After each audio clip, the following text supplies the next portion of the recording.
we should be live on Twitch and live on YouTube. Um, So, I need to make it where I don't see myself because that's gonna. Uh, show my camera. Okay. Otherwise, that's gonna be really weird.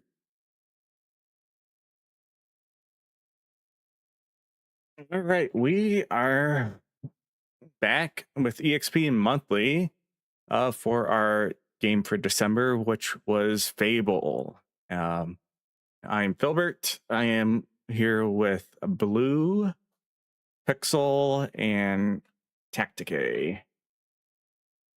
Uh, how is everyone doing, and how is everyone's New Year's? Pretty good. good. Excellent. So, if you are unaware, Fable originally came out on Xbox and PC shortly after the Xbox release. It has since had essentially a remaster called the Fable Anniversary Collection, and that is available on all consoles. So, kind of going around the table here, and I'll kind of start off.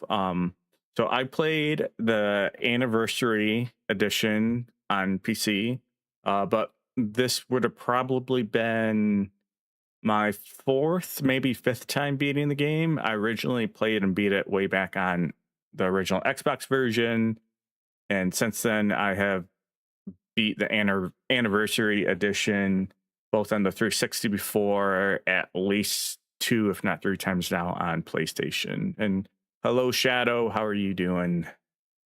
But yeah, if everyone else wants to kind of go around, if it was your first time playing it or your experience with it, and what you played it on, and what edition you played for this month's EXP Monthly.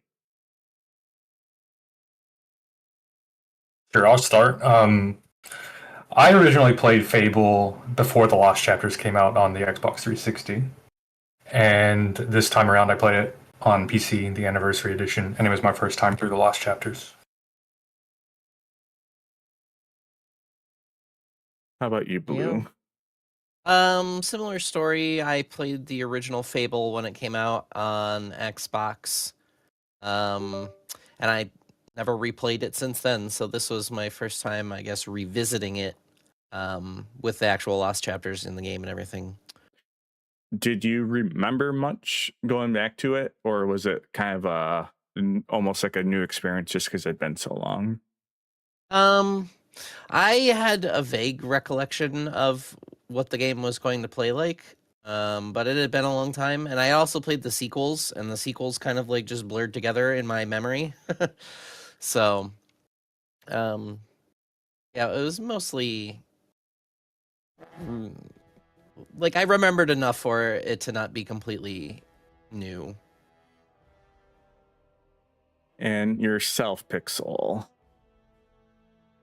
Well, for me, I am pretty intimately familiar with Fable. I tend to play either the original or the Lost Chapters, usually every 2 or 3 years or so. And that's primarily because when it came out, I was a pretty big fan of it. I had been following the project when it was initially known as Project Ego, before it was eventually called Fable.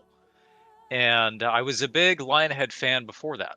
So for me, even though Fable didn't quite measure up to what it was supposed to be or what it was projected to be at the time, I did end up being a pretty big fan after that. I ended up writing a guide for the game, both the original game and the Lost Chapters. And unfortunately, those are both kind of lost to time because Lionhead's forums are no longer around. But needless to say, I still love the games. I still think they're great. I think now I see sort of the cracks in the game, now that we have 20 years ongoing. But being able to go back and kind of seeing it again after not having played it for a few years is interesting. I'll say that. But we'll get into that. Yeah, I'll be interested to. Did you do any digging on like Internet Archive to see if you couldn't find any of those old guides he had made? I didn't, but I'm pretty sure I can find it if I try hard enough. I'm sure it's on there somewhere. we'll have to do some digging because Yeah. I was hoping you'd come across those because I think that would be so fun to go back and look.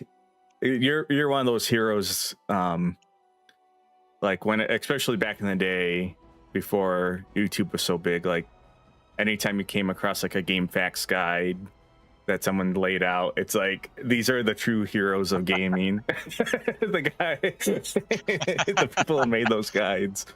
We've all been there, going to GameFAQs and looking up a guide for something. So yeah, that Fable. To kind of give kind of a little bit of an overview about the game and kind of my opinion out front. If you watch the pregame I did on Fable, I kind of talk about how, and you kind of mentioned this, Pixel. So I didn't follow Fable before it came out. It was one of those games like when it hit the market, I had a couple friends like hyping it and being like, this awesome game came out, you have to check it out and play it. And I originally played it just at a friend's house. I didn't have an Xbox at the time, but eventually got an Xbox and played it. But it really, I think, was one of those games when it came out at the time. It didn't necessarily do a lot of stuff new, but the way it brought so many aspects of kind of modern AAA gaming together with voice acting, the alignment system, how it did quests, the story, it was still it was like right when AAA games were really stretching their legs. We were finally, it is kind of intentionally corny in some of its voice acting because it has like that like British humor, and some of that is clearly like they're hamming up some voices and some accents, but gone were the PlayStation 1 era like Resident Evil line reads where it's like the people doing the voices were just developers, where they're like, someone read this line.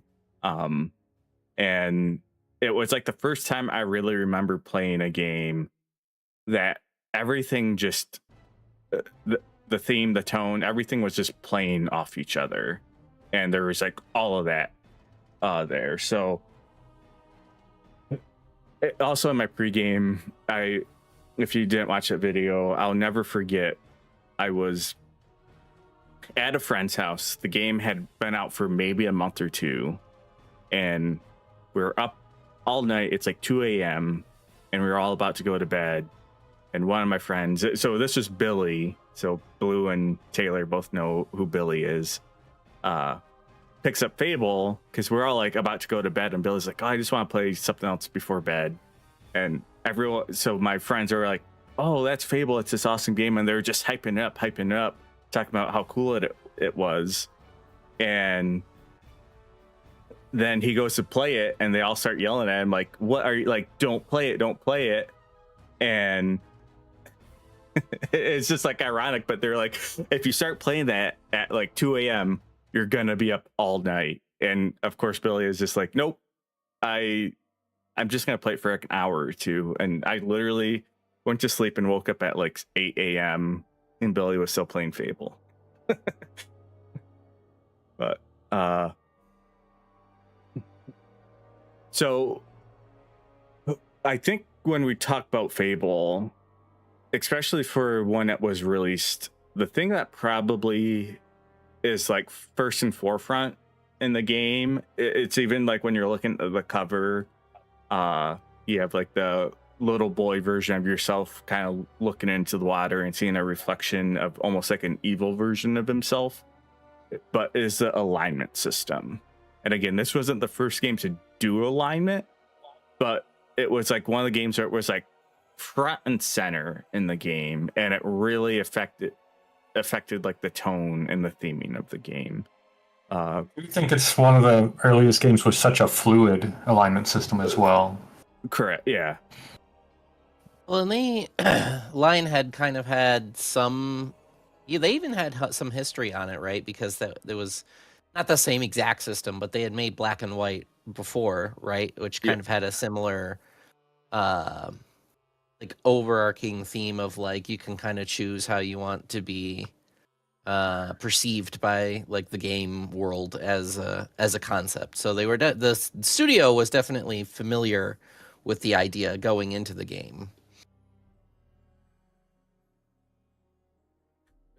And I think, yeah, Taylor, you're right, because I feel like a lot of games before this, you were just giving choices. Like there would be like a set piece moment of like you do good or evil thing.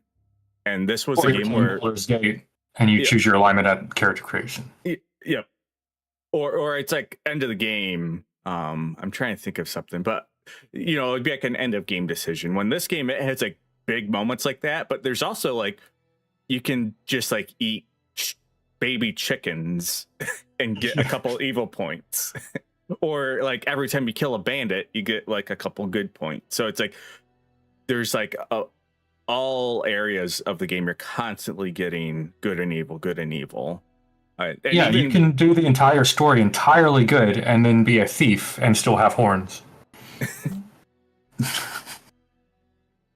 So speaking of You know? alignment, what alignment did everyone play through this most recent run?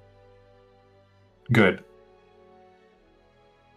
Yeah, I just did like the standard good. I wasn't really going out of my way to be good per se, but I feel like to a degree that's almost just the default state of the Yeah, the game. natural If you're state, yeah. playing through it naturally, like that's just where you will, unless you go out of your way to engage with the systems and in a negative way purposefully, I think you just end up as a good character.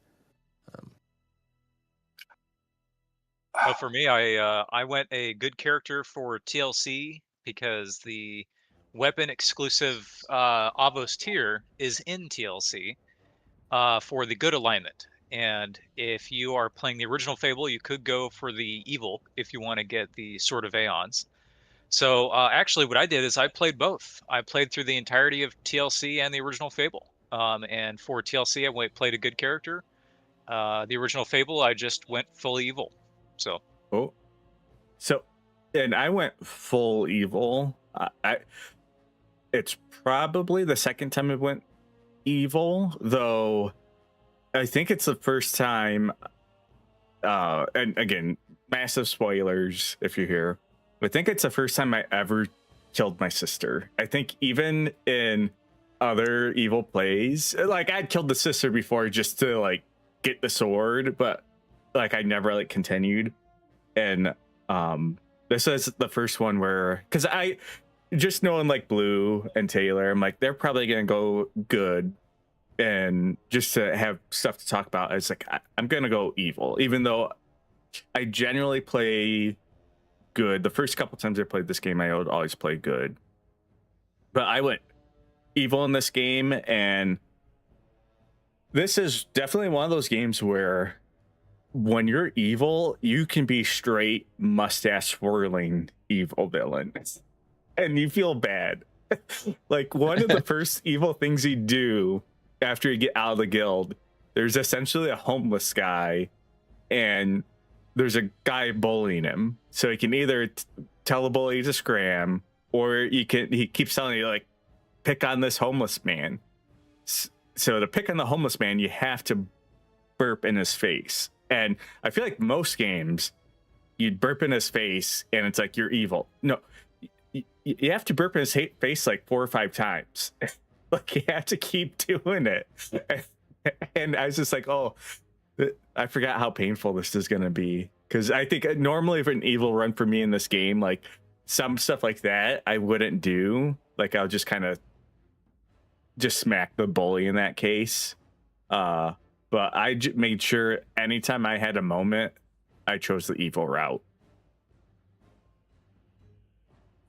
Yeah, it so- does seem like it makes you commit to the evil route.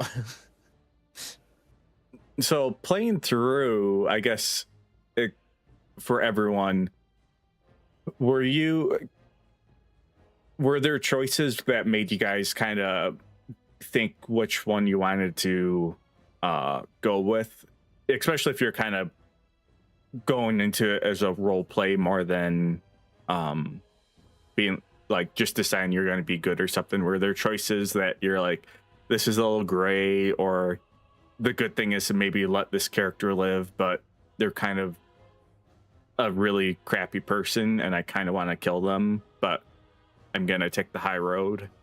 I guess like interesting alignment decisions that you guys kind of thought this game may have had. I do have one. Oh, go ahead, guys. Okay, you first, because mine was basically going to be that it felt more or less black and white to me. So I think I don't have a lot, but the one that I did have that is pretty consistent across all my games is I almost always kill Twin Blade. I don't know about anybody else, but I can understand why somebody would want to keep him alive, but I pretty much always kill him every time. I think that does. I think that's a good example too of like, because he is just like an evil bandit, and the bandits in this universe are pretty diabolical. Like, I mean, his camp essentially has like sex slaves that you can free at one point. So it's just like, yeah, killing him. Because does it give you evil points when you kill him? It does. Yep. It does. Yeah, I'm trying to think. In my good playthroughs, I probably still normally would let him live. But yeah, I think that's a good example of like someone that's like, I understand just wanting to, like, we're just gonna be executioner. I know. Yeah, I agree that that's a really good point, though. I actually forgot about that one. I guess it's kind of the problem with playing the game at the beginning of the month. Just straight through.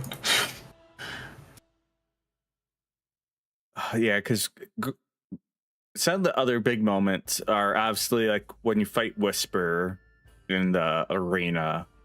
The game always kind of sets up Whisper as almost like a rival for you.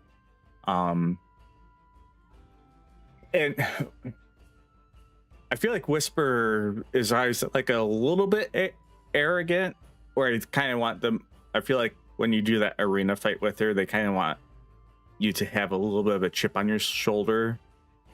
But generally, I never would kill her. But in this playthrough, I did.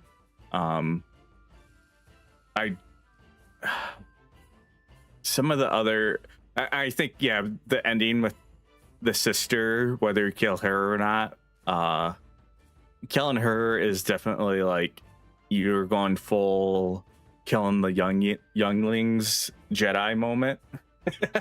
I feel like that, like you're committing You're to embracing the dark side. Yeah, It's kind of hard because in the original Fable specifically, you can choose to not kill her or kill her, but in the original game, there's kind of no reason not to, because you never see her again. You never hear from her, nothing. She just kind of disappears.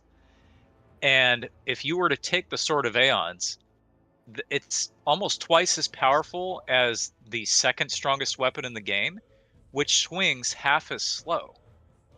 So it's like, or half as fast, I should say.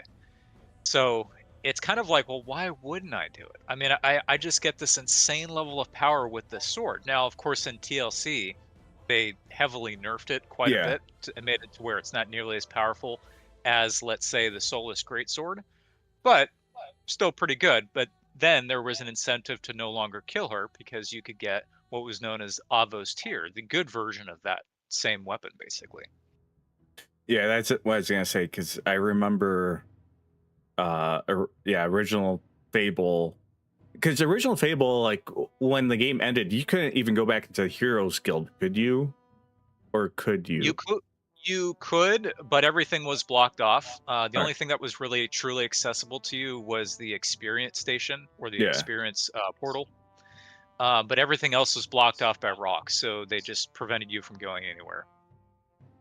But yeah, because I remember, it used to be insanely powerful. So because they nerfed it by what you're saying, like half half damage. Like that's how big of a nerf it got. Yeah, no, it actually was over half. They took it from 500, 550, I'm sorry, down to 230. So over half. Yeah, because I of course went evil, so I was using it, and it was good, but I think I was like halfway through the lost chapters before I remembered that, because I was just like, I thought this was like way more powerful, and then it's like, oh yeah, I remembered that it got like a huge nerf with the lost chapters. It's actually kind of interesting because having played both back to back, it kind of reminded me of a lot of the small changes they made to TLC. Some I think were good and some I think were probably not so good. But I do think that overall TLC is the better experience, just for anybody wanting to jump into it, or even Anniversary, you could say. I haven't really had a lot of experience with Anniversary, but I think it's based off of TLC. Yes, I believe it is essentially just TLC, but with I think most of the changes are performance to just run on like modern computers, and then on the 360. But yeah, when it came to, so that was another thing too. I'll try and pull some of those up, because playing the game, another thing that I thought that blew me away, like back when the game came out, was this was also a game that, depending on your alignment, changed your physical appearance. And I remember the first time like watching one of my friends be evil, and you literally grow horns, and I was just like, that that's like so cool, and it adds like so much more immersion. And yeah, so playing through this game again, my character by the end of the game looked pretty wild, and I just find it funny how let me see if I can bring up, I'll try and bring it up a little bit later, but it's like not only do you get horns, but you get like flies start to buzz around you. You just like look gross. You look so, You get that red smoke trail. yeah, you get the red smoke, and your horn, not only do you get horns, your horns start to like get almost like molten. And compared to if you go like super good, you start to get like a halo. And so going good doesn't usually make you look doesn't have as much as an impact, though. I know if you go like very magical and start to upgrade your will, you start to get all like the magic lines and stuff in your face. And especially when this game came out, like not very many games were having that type of dynamic change, and that's part of it, where I remember first playing this game, that was just all of it playing together, where it really made it feel special and unique, and no other game was kind of doing everything that Fable is doing at the time. But yeah, end of the game too. So going evil, I specifically in the Lost Chapters segment, you have to get the through souls. So I killed Thunder, which I did try killing him before the Lost Chapters segment, when you're fighting, when you're going to all the altars, where I forget what they're called, the things that Jack of Blades is activating. But I did try and kill him when I was doing that, but I couldn't.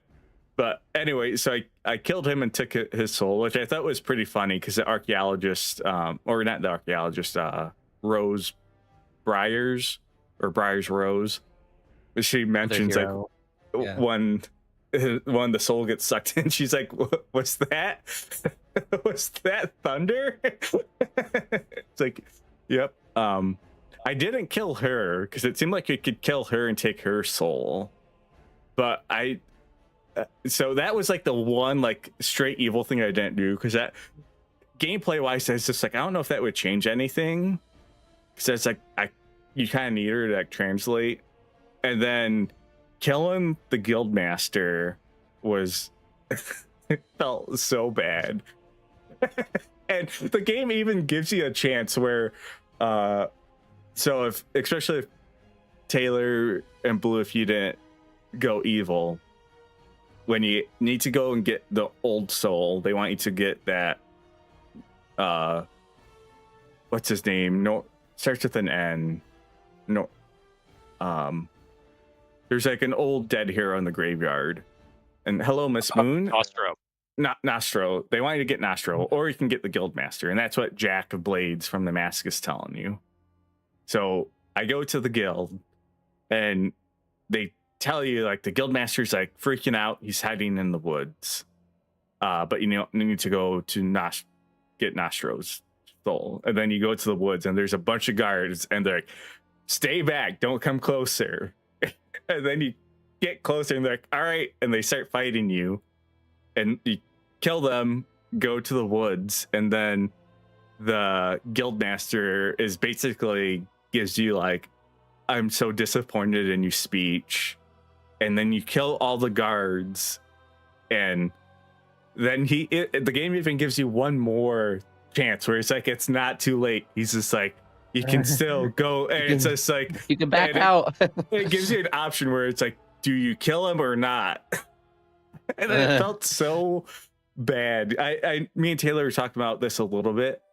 I do think the game obviously has some of these alignment decisions, like killing the sister to get the sword. It has like weight and mechanics to it.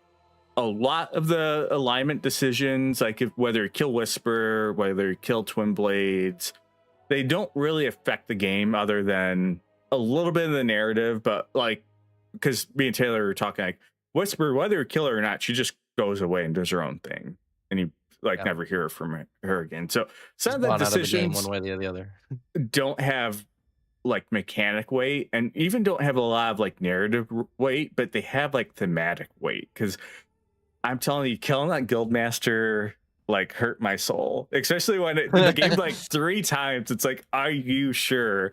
And then of course when you say yes, he's just like, he's like, you were like underestimating how powerful and stuff. And then it's just like a cutscene of you just like whack him in the head and just stabbing him.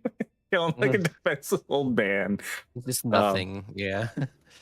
So I think maybe the voice acting might lend a little bit of that to it too, because if you, let's say, kill Whisper, Thunder hates you the rest of the game. He hates your guts.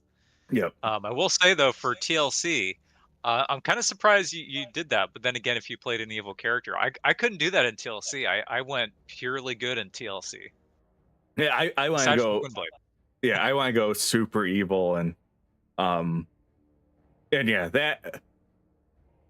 that's I think a strength of this game when it comes to alignment system. It's like there's like that thematic weight to it, and then at the end of the game,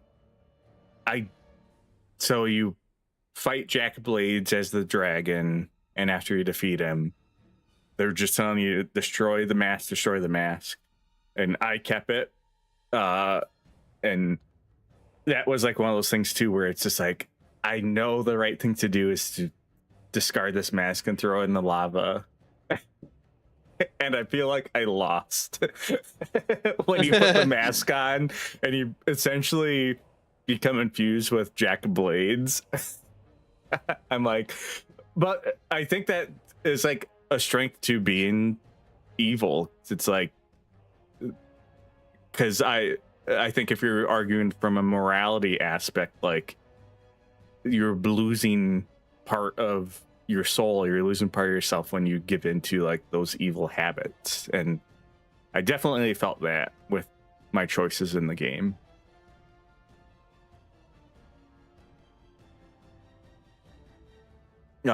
So when comparing the two, and maybe you can speak a lot on this, Pixel, with your knowledge of the game and then playing them both back to back, what are some of the big significant changes between just Fable and the Lost Chapters? Obviously, we know the nerf of the sword, but what were some of the other things you kind of noticed during this playthrough? Well, a lot of the changes are smaller gameplay wise. The majority of it is relegated to TLC as an expansion. But some of the things that you would kind of encounter along your gameplay route is in the original Fable, let's say you were to kill a, I don't know, villager, bandit, anybody that drops anything, you'll see those little bag items on the ground. You pick them up and it's like a potion or, food, whatever. In the original Fable, you had to pick those up manually, whereas in TLC, you could just Right. walk over them and automatically pick it up. Can you guys hear me? Yep. Yes. Yeah, that Oh, is sorry. a great quality of life. Yeah, really, really good quality of life. And what it does is that when you run over it, it just adds a little icon, I think, in the bottom left-hand corner above your UI a little bit, and it just kind of shows you like, hey, this is what you picked up. Great, super amazing thing, because in the original game, not only did you have to go manually pick it up, but it would give you a full icon and just kind of take over the screen showing you, hey, this is what you picked up, and you'd have to press A again. So it's 2 additional button presses for every item that's on the ground. And you can imagine how that would just vastly help gameplay. That's one change that they made. On top of that, they did nerf Sword of Aeons by over half. They vastly weakened it. I don't know if this was necessarily a good choice. I would say that maybe for TLC it probably was, because it would have trivialized a lot of the monsters in TLC. Because if you threw the sword away in the original game and you went on to go play TLC, you wouldn't really have any kind of good way to deal with a lot of the tough stuff that's in TLC. Like the summoners have a lot of health, so it's probably a good thing that they did nerf it. The Sword of Aeons is insanely powerful in the original game, so probably a good thing. On top of that, they did a lot of smaller changes. Things like they changed the icon color for the demon doors. So in TLC, when you are looking at the minimap, the icon color is purple for a demon door. In the original Fable, it's red, and you can understand why that would sometimes confuse people. They'd think, oh yeah, that's a bandit or that's an enemy, but no, that's just a small thing that they decided to change. There are other smaller changes like that, but they're really not too notable or really too noteworthy. One of them I can think of is when you're doing the digging, when you're using a spade to dig for an item. A lot of times that kind of mini cutscene that would play where your character would, like, if he found something, he'd be like, haha, like he kind of do that thing. In the original game, he would still do the same thing, but the screen after he did that would kind of linger for a longer period of time, and it also was just a little bit longer. So you're kind of sitting there like waiting for that little sort of mini cutscene to finish after using the spade, interaction. But they would just kind of shorten that in TLC. So a lot of smaller quality of life stuff aside from the expansion on top of it. And speaking of like the demon doors, the digging, and the chest, playing through this game, especially at the time, but even still playing it now, it does one of my favorite things that a game like this can do, and it makes there's like a sense of exploration and rewarding in this game. Especially like I'll never forget like the first time playing this game way back in the day. It's like when I came across like a demon door, it's like I want to know what's on the other side of that and get through it. And some of the riddles were real easy to get, like some of it just spells out. Sometimes some of them have a little bit of like you have to think about it or maybe even look it up. And generally the demon doors, not all of them, but most of them have significant loot, like unique items or really powerful items like permanent increases to like will or health, and always like looking at the map and seeing like a little spot that kind of goes off and finding like a chest or coming across one of the silver chests where you have to get the keys for. That is just a big aspect, because I do think that can be a weak part for a lot of like adventure RPG games for me, is when I don't feel that sense of exploration. And I do think this game nails that really well. Looking at it with 2025, 2026 standards of gaming, I think it's still it's on the weak side now, but at the time, I think it was just fine. Because there's a lot of other games. Like, I know I've talked to a lot of you about, like, it's why like Gothic 1 and Gothic 2 are some of my favorite games, because they do the same thing where if you go off the beaten path and explore a little bit, like, you can find like interesting loot, whether it's unique or just like gonna make your life so much easier going around and exploring. I kind of what's everyone's views when it comes to the kind of exploration and the side stuff, like the demon doors, the silver chest, and the digging or the fishing. Like, did you go out of your way to try and always open or look for that stuff, or was it just like, hey, I came across this demon door, I couldn't get in it, I'm just gonna move on with my life? I love going out of my way to find loot. It's one of my favorite things. Of course, Taylor, the loot goblin. I know when I played the game originally, I'm fairly certain that I was clearing all of the demon doors and like looking, throughout the entire map. The map actually seemed bigger when I played it this time around. I was like, man, I didn't realize there were that many locations going on in this. But I did not go out of my way to open like the demon doors in this playthrough. I was kind of curious what, like, if that was going to have a big impact on like the perceived difficulty, because I was like, even when I played it in the original, like way back when, I remember thinking it wasn't a particularly difficult game, and I share that opinion now. I think that the game is fairly straightforward. It gives you even not doing the exploration tasks and not doing the demon doors and looking for like the gear. I remember getting to the arena and already having like a decent amount of gold that I could like just buy like the best armor you could buy when you got to the arena was. And I was like, didn't really go out of my way to get this money, like, but I was doing the quests and stuff, but I wasn't like, looking for all the silver keys everywhere or going over the maps with a fine-tooth comb. I was just kind of playing whatever quests I picked up. That's what I did. So it didn't seem to make like a huge impact on like the difficulty of the game. Yeah, I feel like I think you're right. Fable's not a particularly tough game. I think it is definitely an action RPG that plays into the power fantasy, which I think it finds that right balance. There's some games where I want like that hard challenge all the time. There's other games where it's like I want to feel powerful and like a hero. And I think it always has a decent challenge, but I do like that if you want to get bonkers strong, Fable has the tools to do it with the gear and some of the spells. I think some of the spells you can get very, very strong.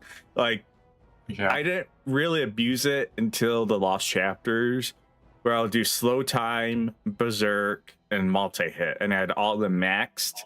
And it's like, I forget what boss it was. It might have been Maze, or so I guess it would have been Maze. It would have been someone else because he's before Lost Chapters. But one of the bosses I remember, in one hit, I took him down to half health. Hit him with berserk and multi-hit, because it's like you're doing 4 hits at berserk power.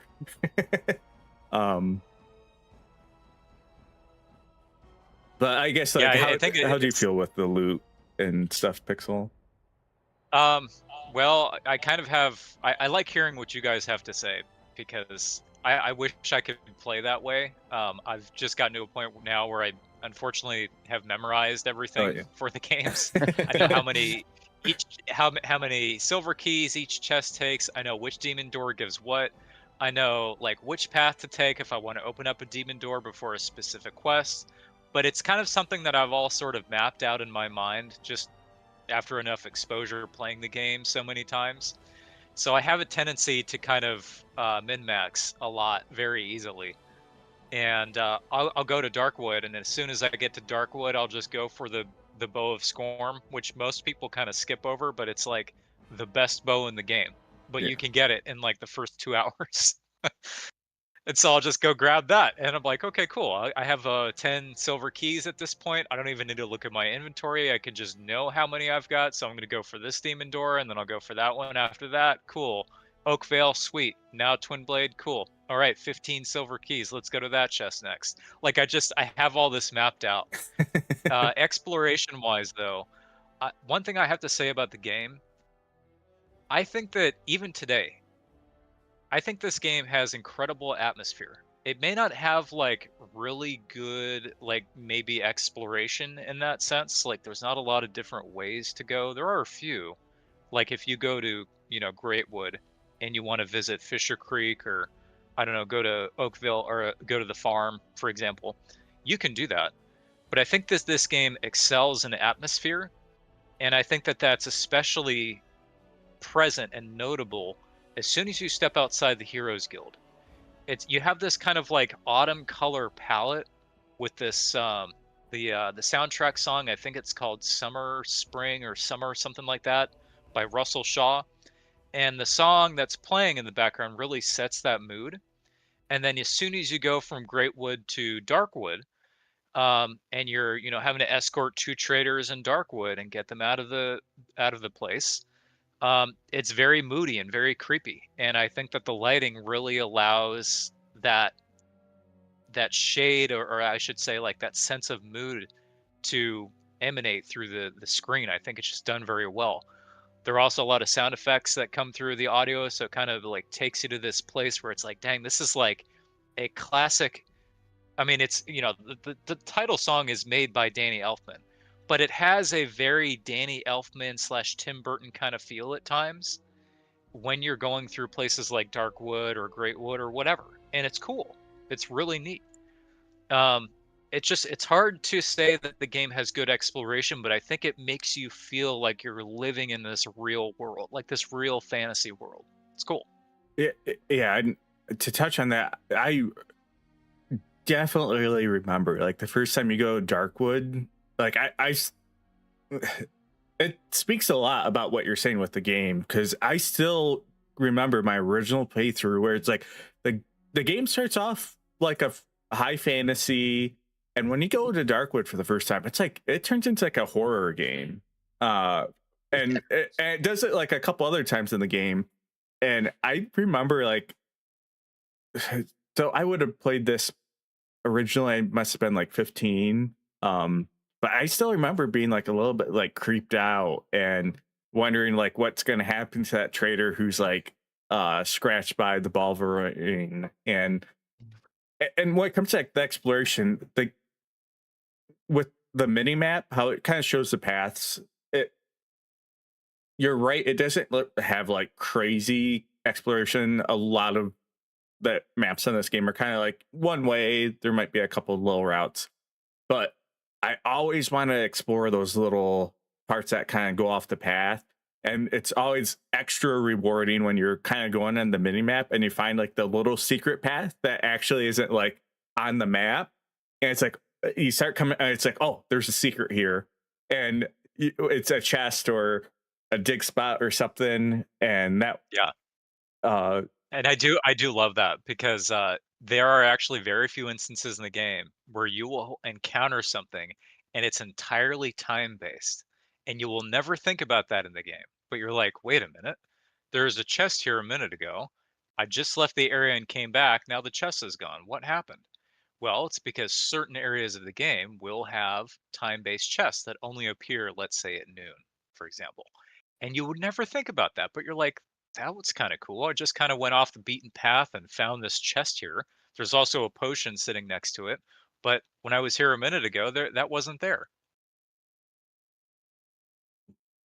and when I talking about like atmosphere too, when I think of, if you tell me like think about arena experiences in video games, the two that always come to mind is Oblivion, the arena quest, and the arena in this game. Like, I Yep, still remember the first absolutely. time you get to the arena, it feels like an epic like moment of the game. It goes on for a good chunk of time. It keeps ramping up. And that is like one of the spots where like the difficulty like comes into play, especially if you start to go low on potions or something. And I think that, and same for the as a kid too, my favorite village was the was it not Grove, the one, the Not Hold forest. Blade. Yeah, not Hold Glaive. I love that area of the game. That, like, I would always like make sure I saved up enough money to buy a house there, because that was like my headquarters when, especially Yeah. like in the original game. I just look so cool. Again, it that is where it brings back the horror element with the Balverines again. It and you have like the white one you're trying to like hunt and defeat. Yeah, Um, Knothole was really yeah, special to me when I was younger too. It was the same deal. I got there and it was like, oh, it's always rainy, it's gloomy, you're in this forest, you're tracking down Balverine, specifically a white one, and you're trying to figure out how to kill it. Somebody gives you like a, a silver augmentation to try to defeat it. Yeah, I mean, it's very, very horror inspired in that way. yeah, and it. I think that area, it's like the right mix of horror and gloom, but being like almost like still like welcoming, at least for like me. It's like a place I want to like hang out in. Um, Even Yeah, though it's kind there's of like, Tim Burton-esque in a yeah. way. Uh and And it's kind of like a reward for getting all the way through the dark forest, right? Like you're yeah. like, all right, we we don't have to go through the swamp anymore. uh and yeah, that is also like, kind of like where you get like a lot of the end game. You can finally buy like most of the end game armor and weapons if you haven't got them yet. Um, and I think that part of the game and the atmosphere there sticks out too, because in a lot of ways, like that's like the climax, like the peak of like almost the hero's journey. It's like we save this town, we're about to go do the arena and stuff, and really right after the arena is like when stuff starts to, you kind of go on that downslope of the hero journey where you end up going to the prison and you find out like your mother's alive and like all this heavier stuff's going on. So it's like when you first get to that moment, that town, like definitely, I still remember at the time. It's like you feel like a hero. At least I did, and definitely one of my favorite parts when I play this game is when I get to that area and like I kind of take my time in the town a bit and hang out a little bit.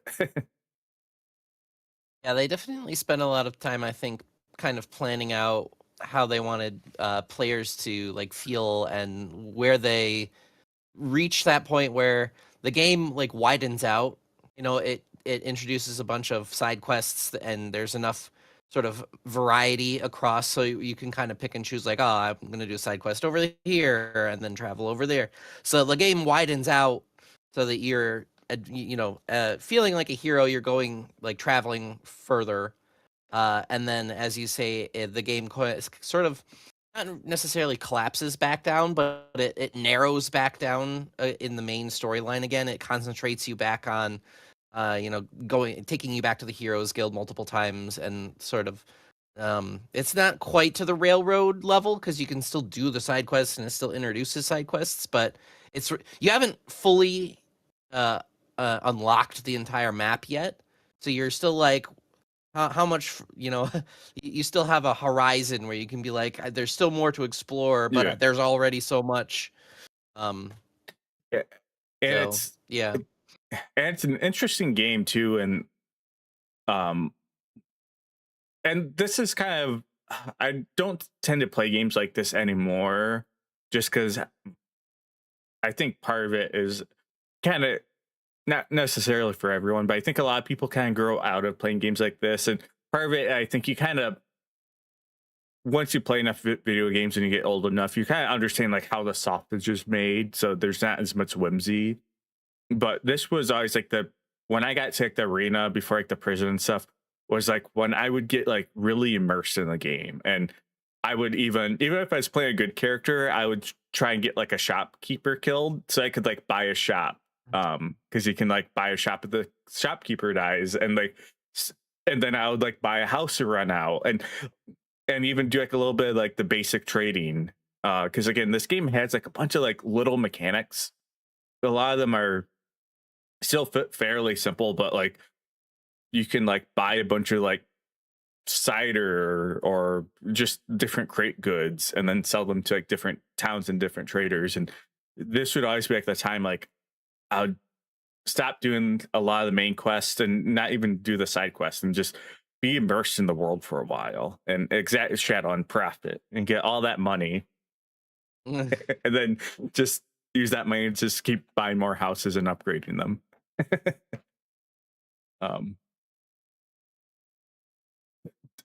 So what did anyone... It's always so interesting. Oh, sorry, go ahead. Oh, I was just gonna say, did anyone kind of do any of that like almost like fringe stuff, like buy a house to rent out, buy a shop, or do like any of the trading or anything like that that the game has? I think I bought every house that you could. Were you displaying your trophies in them like a good hero? I sure was. That's how you get much. That's how you get more money, dude. Were you renting them or living in them, or did you have just? I was renting. Oh. I think I only bought the one house, so I didn't like do like the trading stuff or do the shop stuff. Which house? I was know your I did the house? first, just the one in Bowerstone. Bowerstone. Yeah. Nilla. You didn't buy your. What did you spend all your money on? I don't know. I know I had a lot of money in my inventory at the end of the game. I know, like, I was saving my money, but like once I did the arena, I think I had like $80,000, and it's like, all right, it's time to start buying all the houses. I think I only bought the Bowerstone house and really only did it to marry Lady Grey to get the $15,000 dowry, and that's it. Anyone else marry Lady Grey?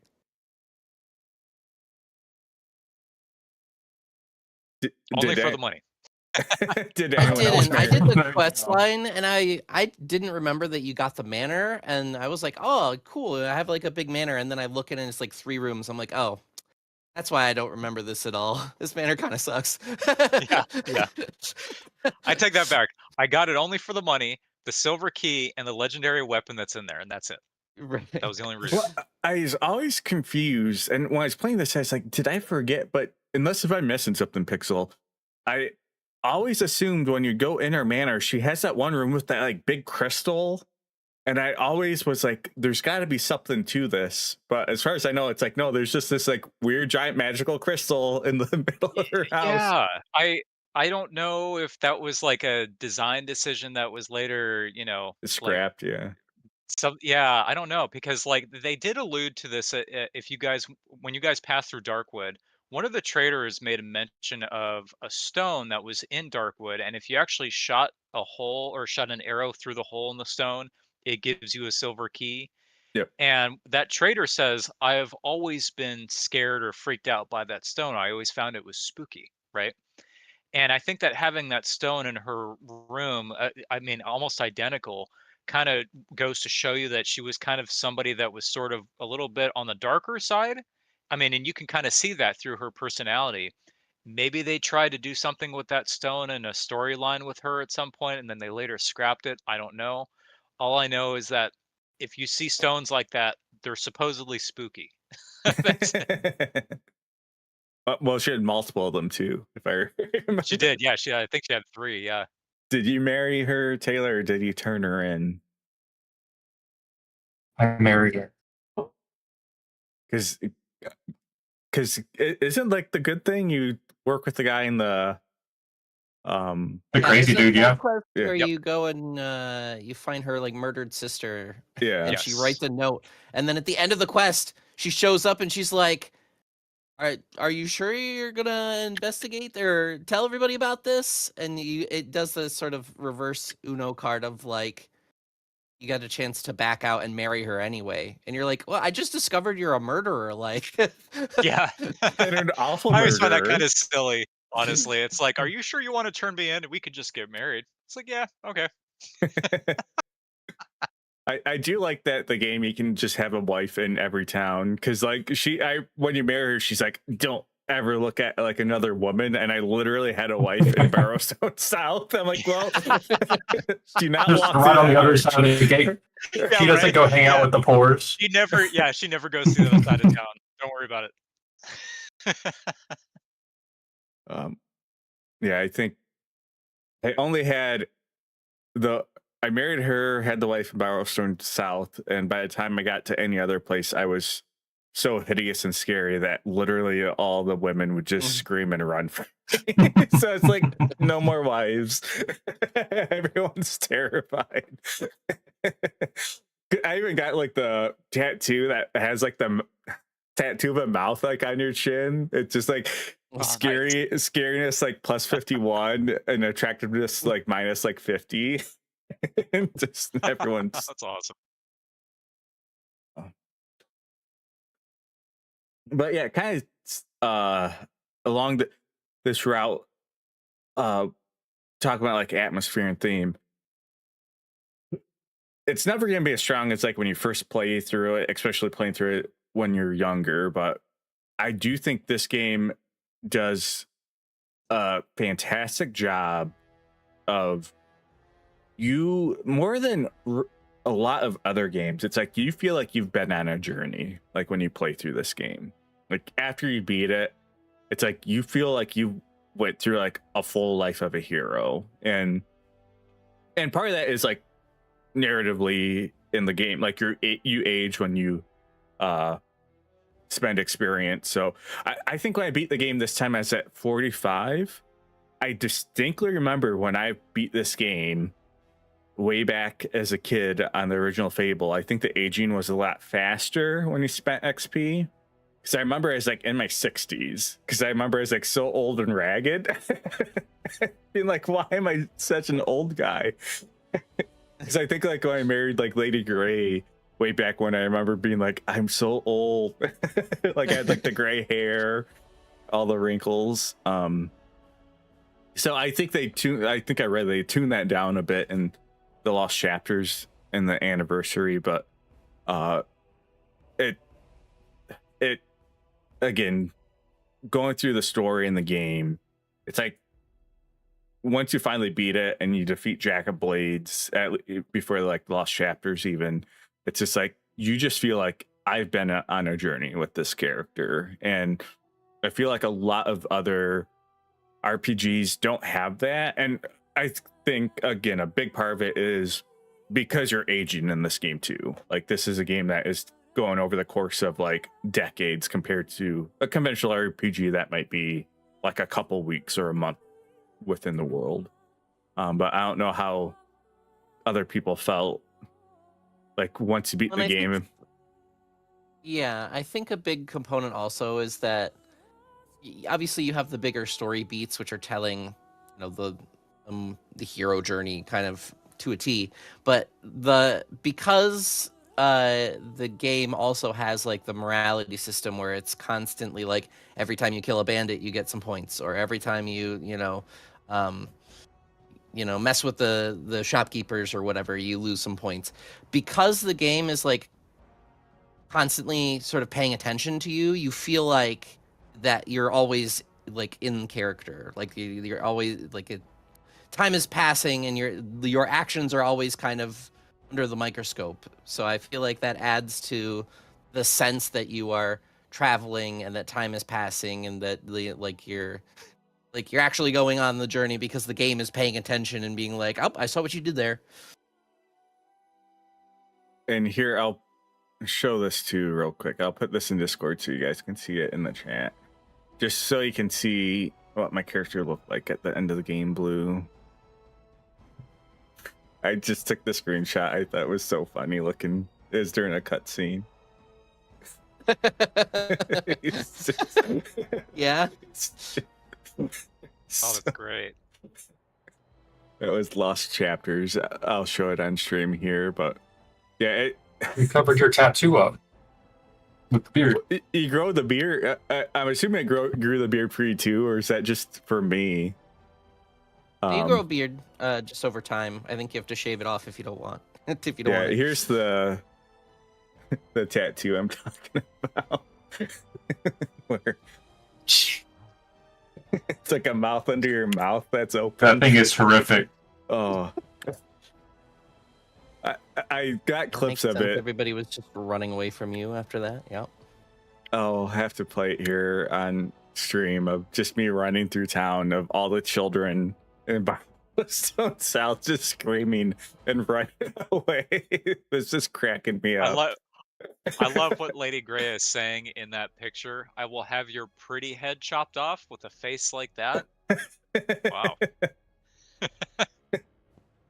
Oh yeah, that's right after the marriage.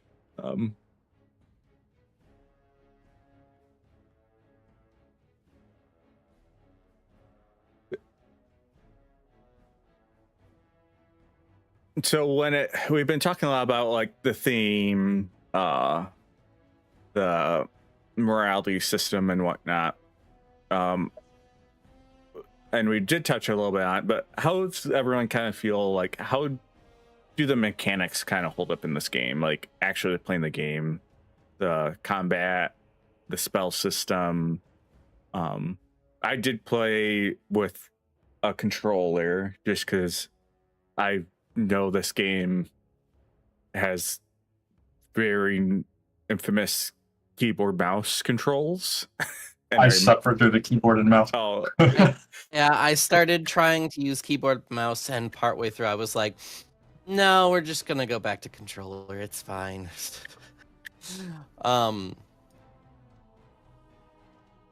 Yeah, I mean that is the nature of it. Obviously, the game was initially created on or for the Xbox, so I mean it was made with the original expectation that you were gonna have a controller, essentially. One thing that kept coming up was for whatever reason the camera lock on. I just struggled to get that, and I don't know if it was just because it was super, not necessarily janky, but super snappy. Like it was very mechanical. Sometimes I just struggled, and I'm like, I'm hitting this camera button, and I'm not looking at what I want to look at. It's just attacking air. Yeah, So- it can be a little kind of jank sometimes, and I think some of it has to do with the fact that when you're locking onto something, if the highlight icon is not locking onto the wrong thing, and then you press the trigger and you try to lock onto something, it'll, rather than just lock on, it'll go in a specific direction or lock onto somebody else. So it's kind of Right. like you have to sort of wait for it to be in the right position before it can lock on truly. yeah, and I did find too, every once in a while, I don't know if it was a bug or the camera just freaking out, but the camera would almost get like close and like low to my hero, but it'd be like that for like 10 seconds or so, then it would be like fine again. But yeah, every once in a while too, I felt like the camera would kind of like zonk out and be like, because most of the time I thought the camera was like in a really good spot, like over your back, really good angle, but every once in a while it'd be like, the camera's just fighting me right now.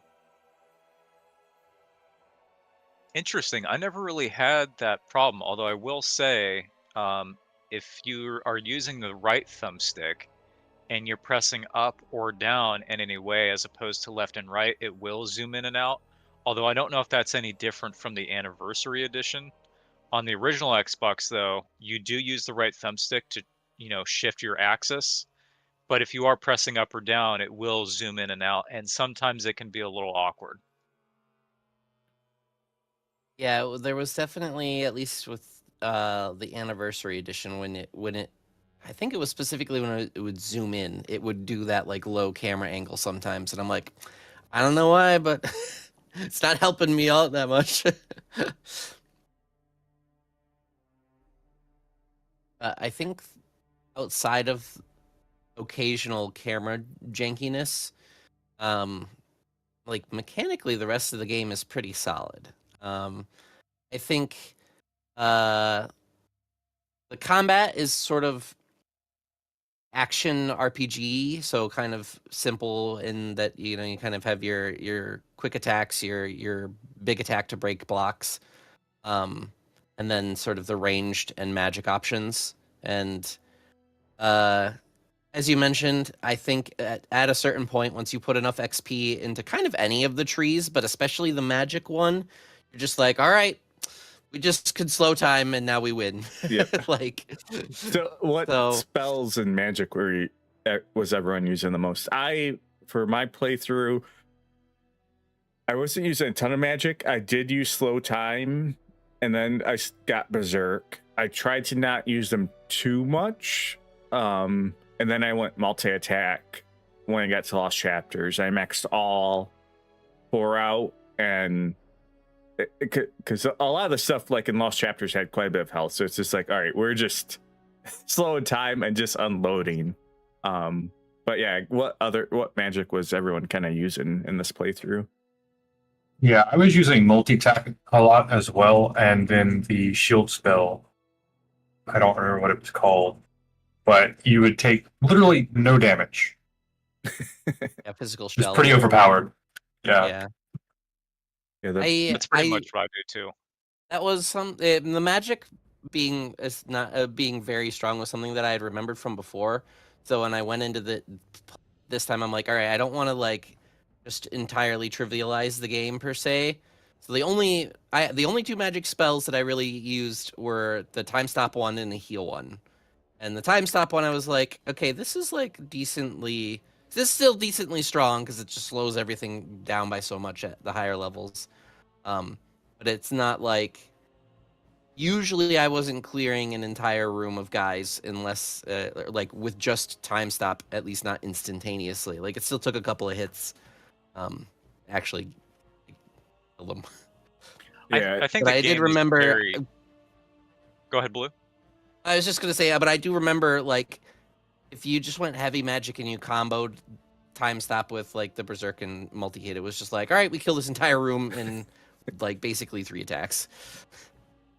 I think Fable has a lot of very fun spells to use, although I don't know necessarily if I would say that they're very good, because there are a ton of them in the game. But like there's turncoat, there's summon, all this stuff, but they kind of don't really see a lot of use in the game because there's not really much of a need to do it. The game, I think, is kind of easy enough as it is. So, I mean, if you want to make it even easier, just like clear out a room with slow time and, physical shield if you need it, and you're good. But there's a lot of fun stuff to use that may or may not see a lot of use. Like, I love Assassin's Rush, but I almost never really have a need to use it. It's an awesome spell. It's just nothing is really much of a threat, especially if you have physical shield and slow time. Yeah, I think I remember when I originally played this game, I never used slow time, and I remember using like the summon and Assassin's Rush just because it's like these are like cool sounding spells and like do cool things. But I think you're spot on.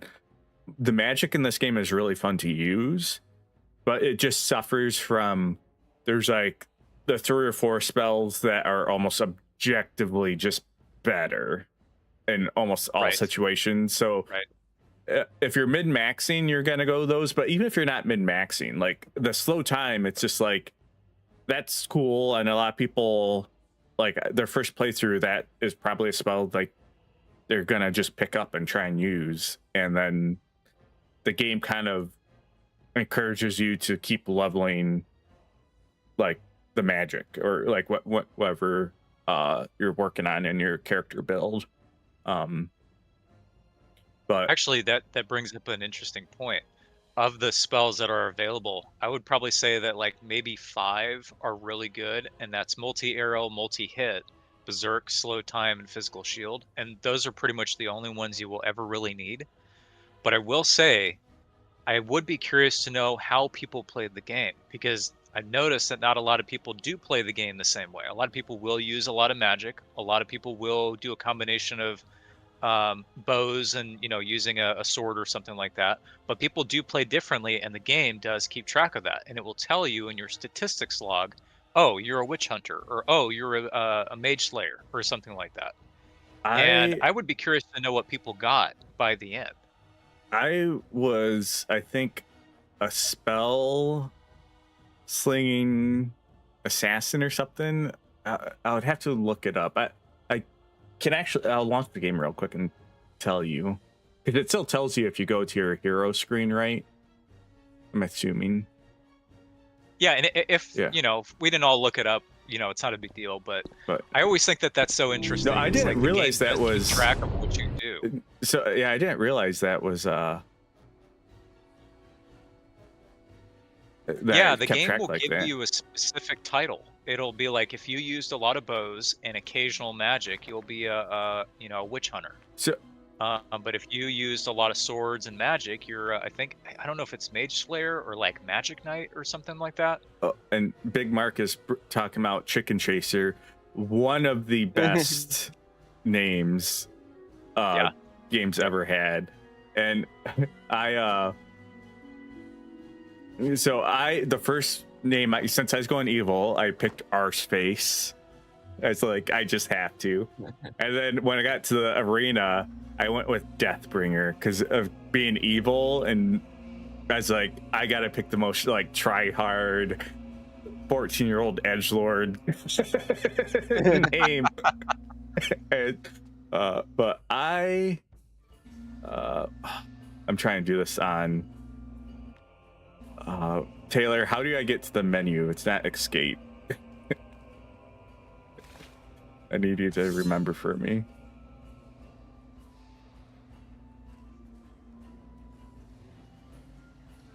I have to turn on the controller.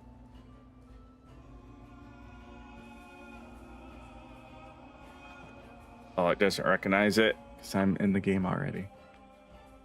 Right, here we go.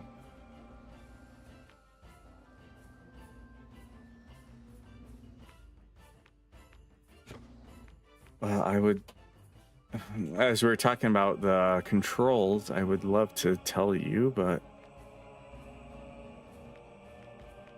because escape gets you to take the options menu, not the.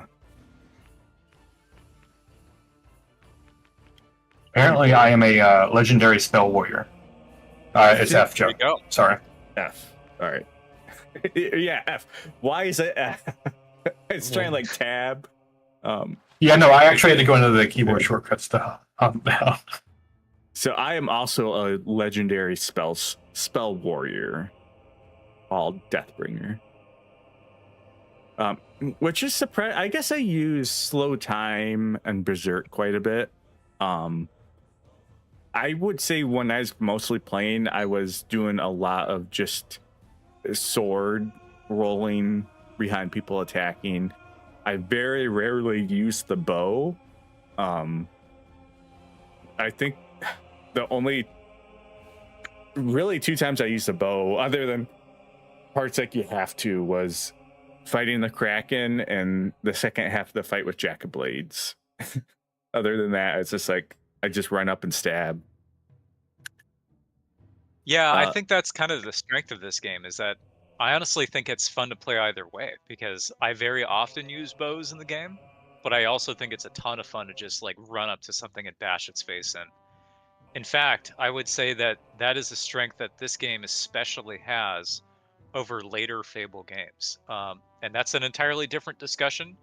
But one thing I just wanted to mention is I know that a lot of folks do tend to have a preference for Fable 2 and even Fable 3 over this one. But honestly, I think the thing that this game does so well is that it's just so responsive. You can press a button and immediately your character reacts to something. Later games don't quite behave the same way. They're a little bit more on the sluggish side. But I think that that's what lends this one to having aged so well, is that you can just, the minute you do something, it's immediately reactive. You can choose to play as, like a mage. You can play as somebody who just bashes faces in or use a bow, but they all play well. And that's so cool. So yeah, so I'm in looking at my character too. So just a little bit. My alignment is -100. My attractiveness is +8. I think it's the armor. My character ended at age 45. Took me just under 16 hours to beat it, and 35 days passed. But does it give you a total number of creatures? I killed 402 bandits. Bandit Slayer over here. Well, they're so easy to farm. Yeah, the Harbinger is my favorite weapon. I maxed out my health stats and went and got that basically as soon as I could. You know, There was nobody there to cheer him on. That does remind me about scaling. You said that earlier, Filbert. I think that that's another thing the game is very good at. It doesn't like give you something that's too strong right away. You really do have to like put effort into it, like getting silver keys or just dumping enough points into health so that you can get the Harbinger, because you can't get it right away. And one thing I think also with scaling, I really like that it does it. You when you come across enemies, they all take like a handful of hits. Usually can't just roll right over enemies when you get to a new area. But I also like, because this is like one thing I like that a lot of games do, like a lot of RPGs do, it's like the bandits always get harder and they kind of upgrade, but then you go back to like one of the earlier places doing a side quest and you can just one-shot stuff and you get that like power fantasy, and it just feels good, where it's just like, I feel like a powerful hero. And you know, it's always fun like when you fight like one of those trolls or something. It's the first time you fight them, they're take a lot of hits, take some time, then late game you go back and fight them and it's just like, oh, this thing's a piece of cake. One of my favorite things to do in the original Fable is actually exactly that, is getting the Sword of Aeons, getting full Berserk, getting full multi-hit, running up to a rock troll, swinging like once or twice, and it's dead. And it's like, man, that thing took forever to kill when I was nothing. Yeah.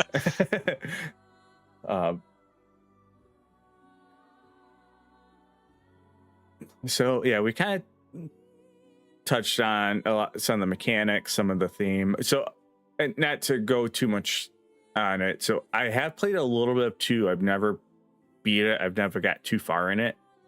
Mostly because at the time, I'm not like this anymore, but I like when I was like around the time that game came out, like when I was in college, I hated any game where you had like a side character that had to follow you around.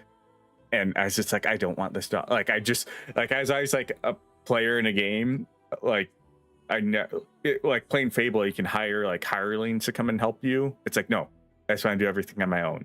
I don't want to deal with any NPCs helping me. And that just like killed me trying to even play that game. I remember I got like a little bit into it and it's just like, but I did pick up Fable 2 and 3 for the 360. And I do plan playing them at some point through this year, kind of continuing the journey. I do know 2, a lot of people really like, and 3, I know has a pretty mixed reception. I don't know a bunch about it. I do know it's like a game you complete like halfway through, and then you run the kingdom or something. And I think that's like pretty divisive, but I do plan playing the sequels later this year. Yeah, Big Mark is saying the same thing. Unless it's co-op, I want to do it myself. And I'm not like that as much anymore, but like I used to just really just like not want to deal. I was never even like a big like anti-escort quest person. I always found escort quests annoying, but I was just like, I just want to be like that solo character hero and not have to deal with NPCs kind of follow me around. I was very much the same way, especially because every quest I do, I usually boast to get more money. Yep. And I don't want to have somebody coming with me, and if there's a boast in there where I have to keep them alive, I just don't want to bother. So I wish there was more boast. I know it felt like every time you'd boast, you'd always have like the same, like do it naked, do it fist fighting, do it without taking damage. I almost never did any of those just because I feel like those aren't fun to do, even if I can do them. Although no damage, I suppose if you're using the shield, that's a lot easier to accomplish. But I always liked quests that had like, kill everyone or make sure whoever you're protecting takes no damage. So I almost always boasted too, but I do wish there was a little bit more variety with the boast. So it's always like, all right, skip. Get to like the actual boast. I'm not doing the naked or the fist fighting. I always do the take no damage one just to use the physical shield because it's so easy. Some of them you can just kind of blaze through and cool, extra money, no problem. But if you're kind of just playing the game for fun, maybe not a good idea to take ones like that. Yeah. I'll also never take the one that's like no protection where you just go naked and never take a hit, right? And I'm just like, no, I'm okay. I think I'll do that one like the first quest, like the Orchard Farms or something. I think I did this playthrough too, because this is like I'll do it like one quest, especially an early quest that's not super challenging. But that is also like a cool feature of the game though, because I remember like again when I was first playing this game, I was like, what is boasting? And it's like, oh, I can like add challenges for rewards and have like risk and just again another like kind of cool concept to bring into an RPG that especially at the time I'd not seen stuff like that. I'm sure there's like a sub-hour no-hit all full boast run of this game, Yeah. Or some person who's far more dedicated than I am is like, all right, I'm doing the entire game without getting hit a single time, and the game just lets me do that and get more money out of it. The one thing I don't I'm the type of person that will always take. Go ahead, Filbert. Oh, I was gonna say the one thing I don't like is every once in a while, especially if you're new, sometimes you would take a boast and it would be a good or evil decision and you didn't realize it going into it. Or there's times you could take competing boasts where you take them both and then realize halfway through the quest, like, oh, it's impossible to fulfill both of these. Like I have to fail one. But yeah, what were you gonna say? Yeah, Pixel? some of them are a little bit confusing. Like, do you guys remember the one where you have to rescue the boy from the Hob Cave? Yes. Yeah, with the witch. Yep. Yes. Yeah.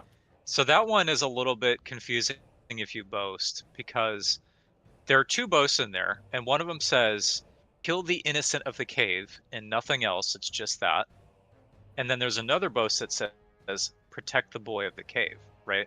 And you look at that and you're like, oh, okay, so I can either choose to kill the boy or save the boy.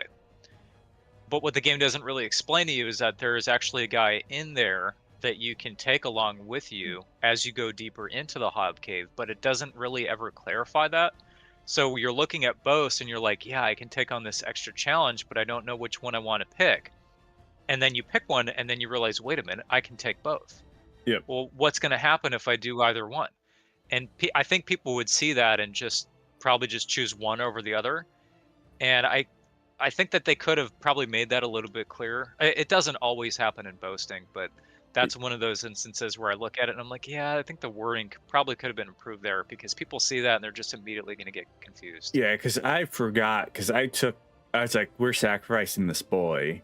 And then I remembered after I recruited the bandit that I could sacrifice him instead. So I was just like, all right, the boy can live. But I didn't take the boy boast. But I was like, I can still fulfill my boast and Barry have the bandit guy. Yeah. one of the things that happens to me whenever I take that quest is every time I'm looking at the boast, there's one that's like kill the innocent of the cave, and then also don't let the boy ever get hit. And I'm just like, man, that just sounds like so weird. Are we killing the person, or are we just never letting them get touched ever? And every time I take that boast where it's like, don't ever let the boy get hit, I always think I can just slow time my way through it. Nope. That part for me is always hard. He always ends up getting hit no matter what, and I always end up losing money.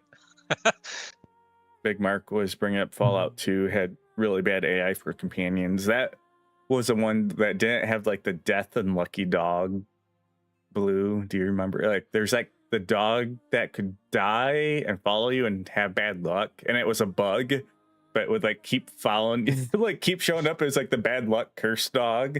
That if it like died, it would like show up and always give you like bad luck or something. It's been a long time, but Yeah, there's a bad luck dog, but in the early Fallouts, Ian is especially notorious for just constantly shooting you in the back all the time.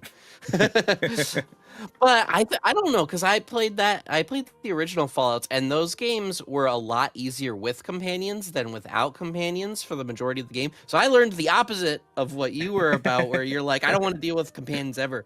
In It's the like Fallouts, they were like, no, I want all of the It's helpful. companions, Yeah. and they are Yeah, you all want meat that. fields. Yeah. Well, I know for me, part of it is like, especially this is more of an issue when I was younger, because now I'm someone like when I play a game, especially a game like Fable, it's like I embrace the choice. Like if something bad happens, I generally try not to save Scott. I'm like, we're gonna roll with it. Especially it's like trust the game design. Like we're gonna see how this plays out. But part of the reason I never let companions was I didn't want them to die, because then I'd be like, oh, I miss content, and I'd get like into my head like they have to live, so I see what happens and stuff. But now I don't deal with that. So like a game like Fable, and Fable, it's not as big of a deal because a lot of the companions you hire are just like nameless NPCs, and then they can die, and I think they show back up anyways. But when it came to games like Fallout and stuff, I would always be like, I can't take these people, because if they die, I'm gonna just keep restarting. Miss out. Yeah. Or I would just save scum all the time, because I would take them, because I gotta see what they say. It's kind of weird for me. Like every time I play a CRPG, like a lot of those late 90s, maybe even early 2000s RPGs from Black Isle or whomever, I always brought party members. In fact, I preferred that. And if they died, I just stuck with it. You know, I just committed to that choice and moved on. But it's kind of weird with games like Fable and a lot of these, I guess, kind of console games. I always refused taking somebody. I just didn't want the hassle, and I don't know why. I just was like, no, I'd rather do it myself. I'm okay.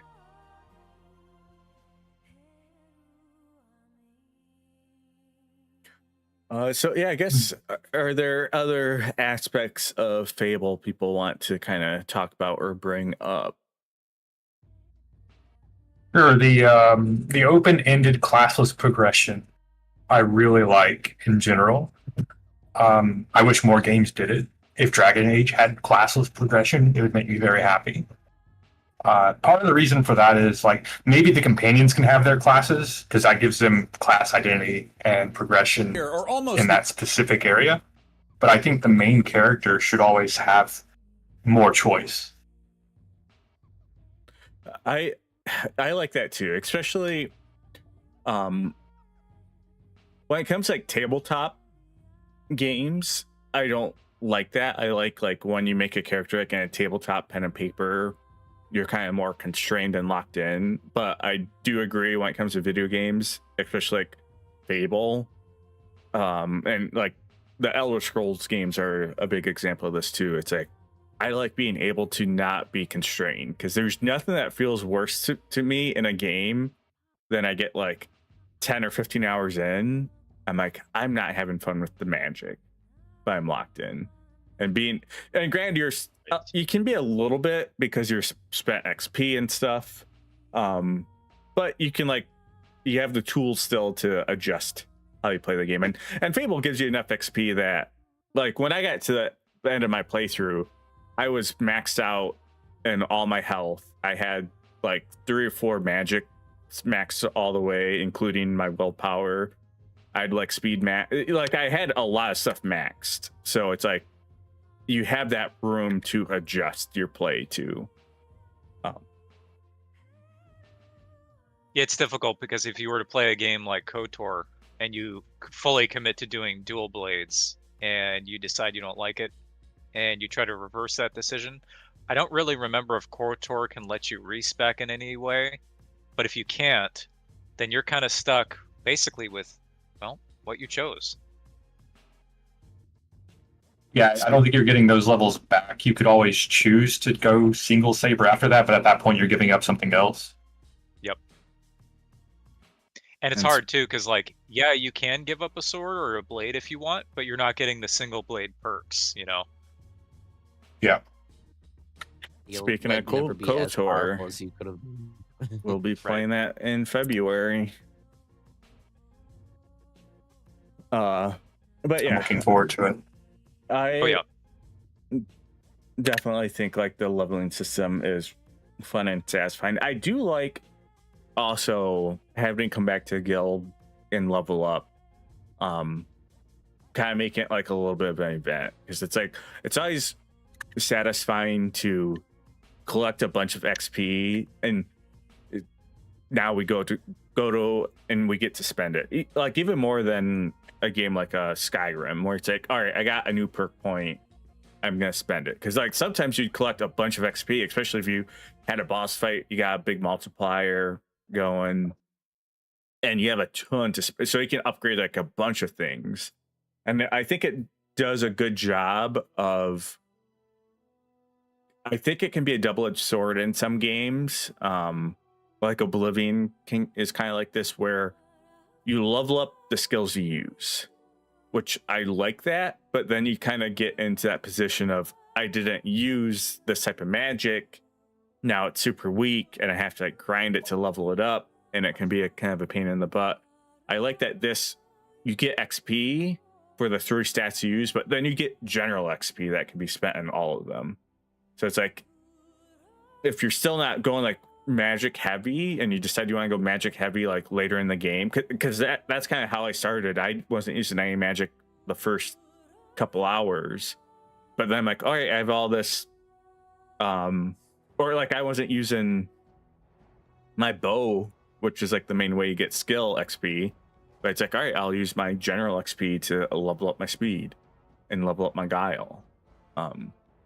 So I do think it is a very satisfying system.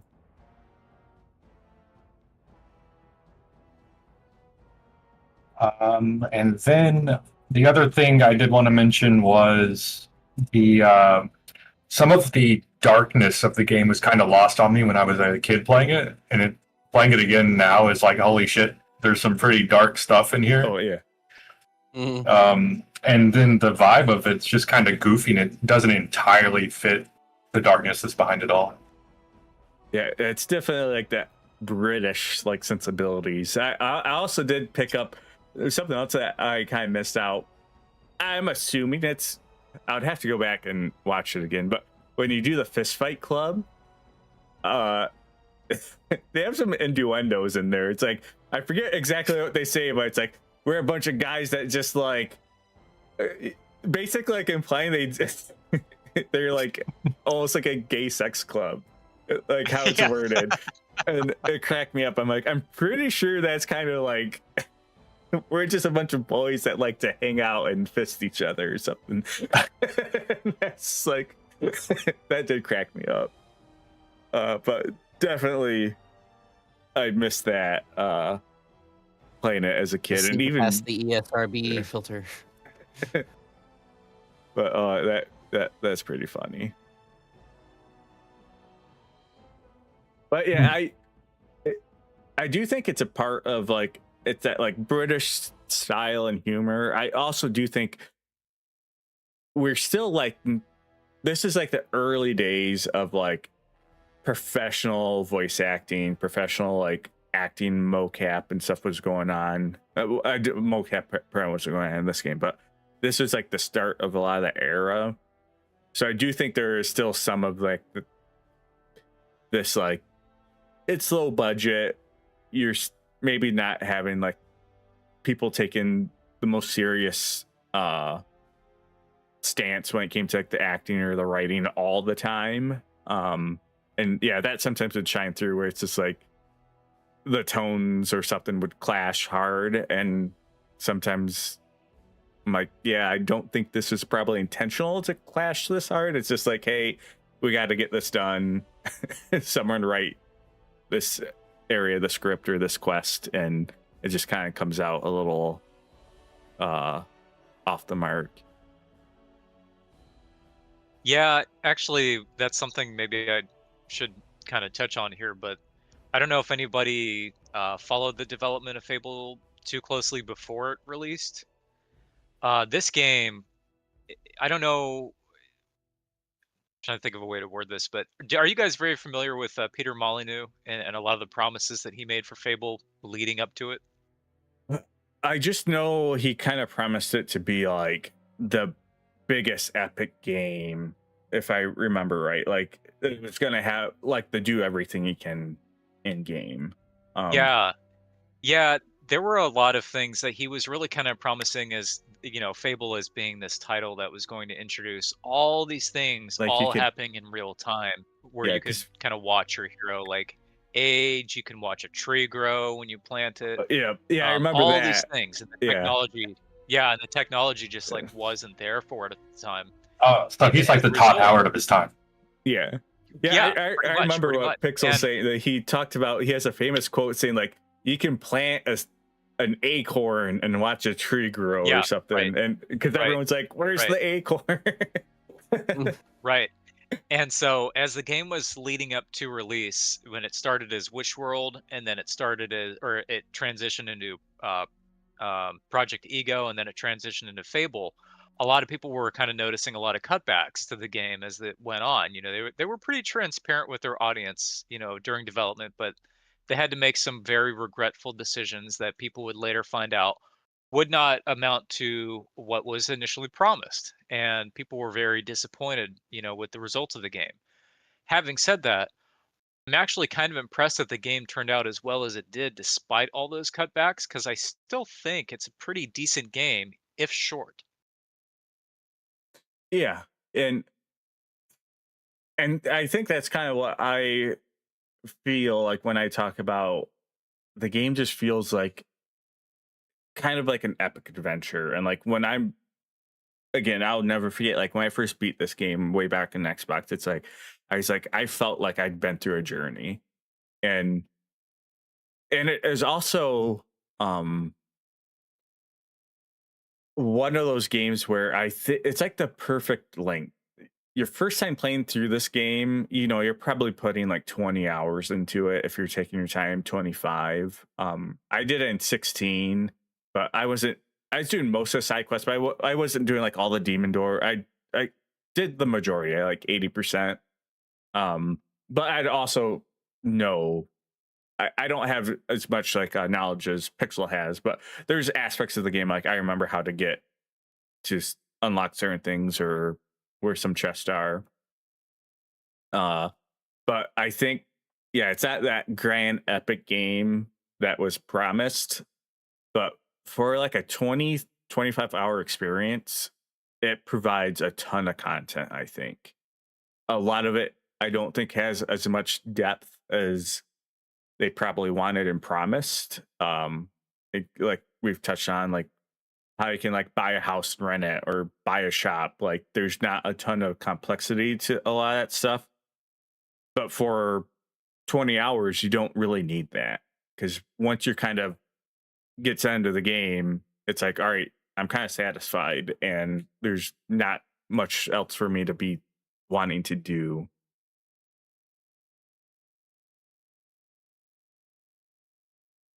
Yeah, I think as far as the game is concerned too, it's like what are the basic tenets of a game? Well, if you're having fun playing it, probably probably pretty decent, right? But yeah, Not always I the can case, but I kind of want to go back and read some of the lead up to this game because I look at like magazines and stuff before it came out because I think that would be interesting to kind of see and compare. Because I'm sure, especially that was still like I was young enough that if I would have seen all that stuff, I would have ate it up. I because this was like the end of the era. Like once I was like 15, 16, 17, that's when I started kind of lose that whimsy because I think especially when you're a kid, a game would be coming out and you'd be reading about it, and you just like your imagination would run wild with like all the stuff you're going to be able to do and experience in the game, and like like I would hear about this game, like you can get married and buy houses and stores, and I'd just be like running wild in my mind and getting myself so hyped, and I'm sure it would have still been satisfied because I'd be like, oh, the stuff's in here. Um, but now definitely, uh, like Starfield, I think was a game that everyone before it was coming out, I knew a couple people, a guy I worked with was going on about how it's gonna have all this stuff. I'm like, I'm not buying it. I'm not buying it. Not to say it's a bad game or something, but it's not gonna. I've I've been around long enough to hear the game that's gonna be the be all end all, and rarely do they ever hit kind of the standards they set themselves It for. was what was it? It was Brink, I think, was just the game that ended the era of whimsy, as it were, for me, where it's like, all right, we can't trust game trailers anymore. oh man, Brink, that takes me back. Holy crap. Yeah, I still get sucked into some games every once in a while, but yeah, definitely as I got into my 20s and later into my 20s, I didn't get sucked in nearly as much as I used to. I'd be like, all right, how are the gameplay like how are the mechanics of this gonna work? You start developing standards, Yeah, I guess, and it's not video games, but like one of my friends is a board game designer, and it's like when I would play test with him, like that was like also like the start of me like getting that game designer like frame. So it's like when I see trailers and gameplay of like a game coming out, like there's a part of me that's starting to look through it as like a game designer, like how are choices going to matter? How is this going to affect the game?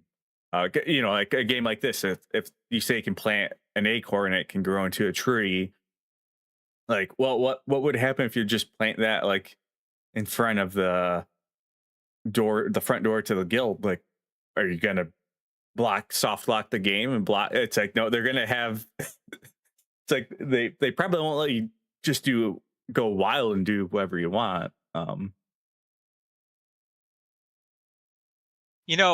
thing I have to say is, and this does make me sad because I do think about it pretty often, is Fable was made with its own engine. And we just don't really see that a lot with games anymore because they're just so expensive to make. Yep. It's also just harder for developers to go in and, jump into an engine that they've never had any kind of experience with and, make changes to it, which is a big problem for a lot of like older Bethesda games on the creation engine. That's a huge challenge that a lot of people that are contracted onto games experience when they're reworking titles or whatnot. But nowadays, a lot of things are kind of made in Unreal 5, Unity, not really Unreal 4, I don't think. Maybe a little bit. But those are kind of like what we see in the industry nowadays. And, if they're indie games and they're, made by indie developers doing their own thing, I don't know, maybe they're working with C++ or something to that effect. But Fable was made with its own engine by Blue Box. And a lot of games back then were developed in that same manner. They were just done a different way. And I think that Fable was kind of one of the last games not it wasn't truly the last, but it was of that era where that was a pretty common thing to see. And you can start to see the signs of where it was kind of heading out, where, when things like Unreal Engine 3 started becoming kind of the mainstay engine for a lot of 360 titles, you knew that that was going to be the path Yep. forward, basically. Yep. And because And I it's think like, about that. because definitely, because it's like that is part of, there's so much of the style and charm that are baked into the engine. Like again, just like talking, like looking at how the map works in Fable, it's like, I'm sure so much of that is almost like hardcore coded, like in the design of the world. Like how you put pathing for how a player can move around. And yeah, I do agree. This was like one of the end of the era of, you made like your in-house engine, developed 2 or 3 games on it, and then made a new engine, compared to now you just license Frostbite or Unreal or what have you. And there's a certain amount of just like soul that a game will not have when it's just because, and sometimes it's more obvious than not when you can play a game and almost, if you play enough games, you can probably play a lot until like, oh, this is Unreal, or this is Frostbite, or this is Unity. Especially if And they're I like think a big game. yeah. And I think you kind of see that with games like Monster Hunter or Resident Evil today, where they might be developed on the RE engine, but then maybe scaled up to work for Monster Hunter. And then you go play Monster Hunter and you're like, oh, well, this doesn't, perform quite as well because it's using an engine that wasn't necessarily designed to accommodate it. But they do try it anyway.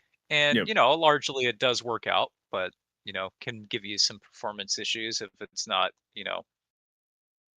worked to death, so to speak. And speaking of that too, I think that is also like a good example of, I think part of the success with, again, not to go on a tangent, but talk about engines, but part of the success of the Resident Evil remakes is they're on this engine that is made specifically for that type of game, and like shooting zombies in it is Right. very distinct, has an impact that you probably could not replicate in one of the other big major engines. So it would be interesting. Do we know what the new Fable's being developed on? I The don't. new Fable engine. We don't Using the even really have Forza, a the release Forza Forza date. tech. engine Yeah. Hmm. for the Interesting. Forza series. That are are we gonna have a You know, motorcycle okay, so like this from sounds Metroid absurd. Prime 4? Yeah. So it sounds absurd at first glance, but actually, you know what? I actually think that could work out pretty well. If they're using Forza, knowing that Forza, like you're racing in these really huge open worlds that you largely can't explore, but they're pretty big. I could see that working for Fable. Yeah, that's interesting. I'm looking at, it's only been used for Forza Motorsport and Forza Horizon. So, according to the Wikipedia, so that's cool. That has me way more excited than if it was an EU5 game.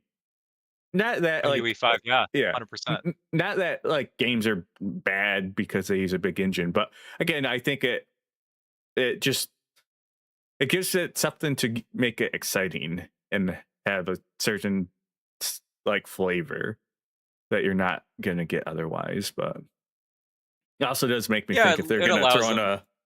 a Breath of the Wild motorcycle or Metroid motorcycle. I mean, yeah, it allows them to personify it in a way, Shadow, the horse give it its own racing. personality. The horse racing. They better have Yeah. horse racing in Fable. It's gotta be like one of those things where they make a spin-off, like the horse racing mini game so good in it. It's like we gotta just have a Fable horse racing as like the next. Um, Yeah, it will be interesting to see what they decide to try and capture in the I don't know, what did you even call it, a remake at this point? I don't know. I I think am it's just a brand new entry. Yeah. yeah, I think like Reboot. a full reboot. Yeah. And I'm Yeah. excited for it. I think it looks good. It's got a weird amount of hate. Um and to be fair, I think there are I haven't played it, so I can't speak on it. I do know there was a lot of people a lot of Fable fans seem to have got really disappointed with Fable 3. Um and I think even like you said, like I've always heard Fable 2, I've only played a little bit. It's been way back in the day. I always the one thing I do remember about playing Fable 2 is it did feel different. I remember it's like this is Fable, but it's not Fable 1. And I remember it didn't feel like because this was still like the era of like, you know, like 6th gen, 7th gen era.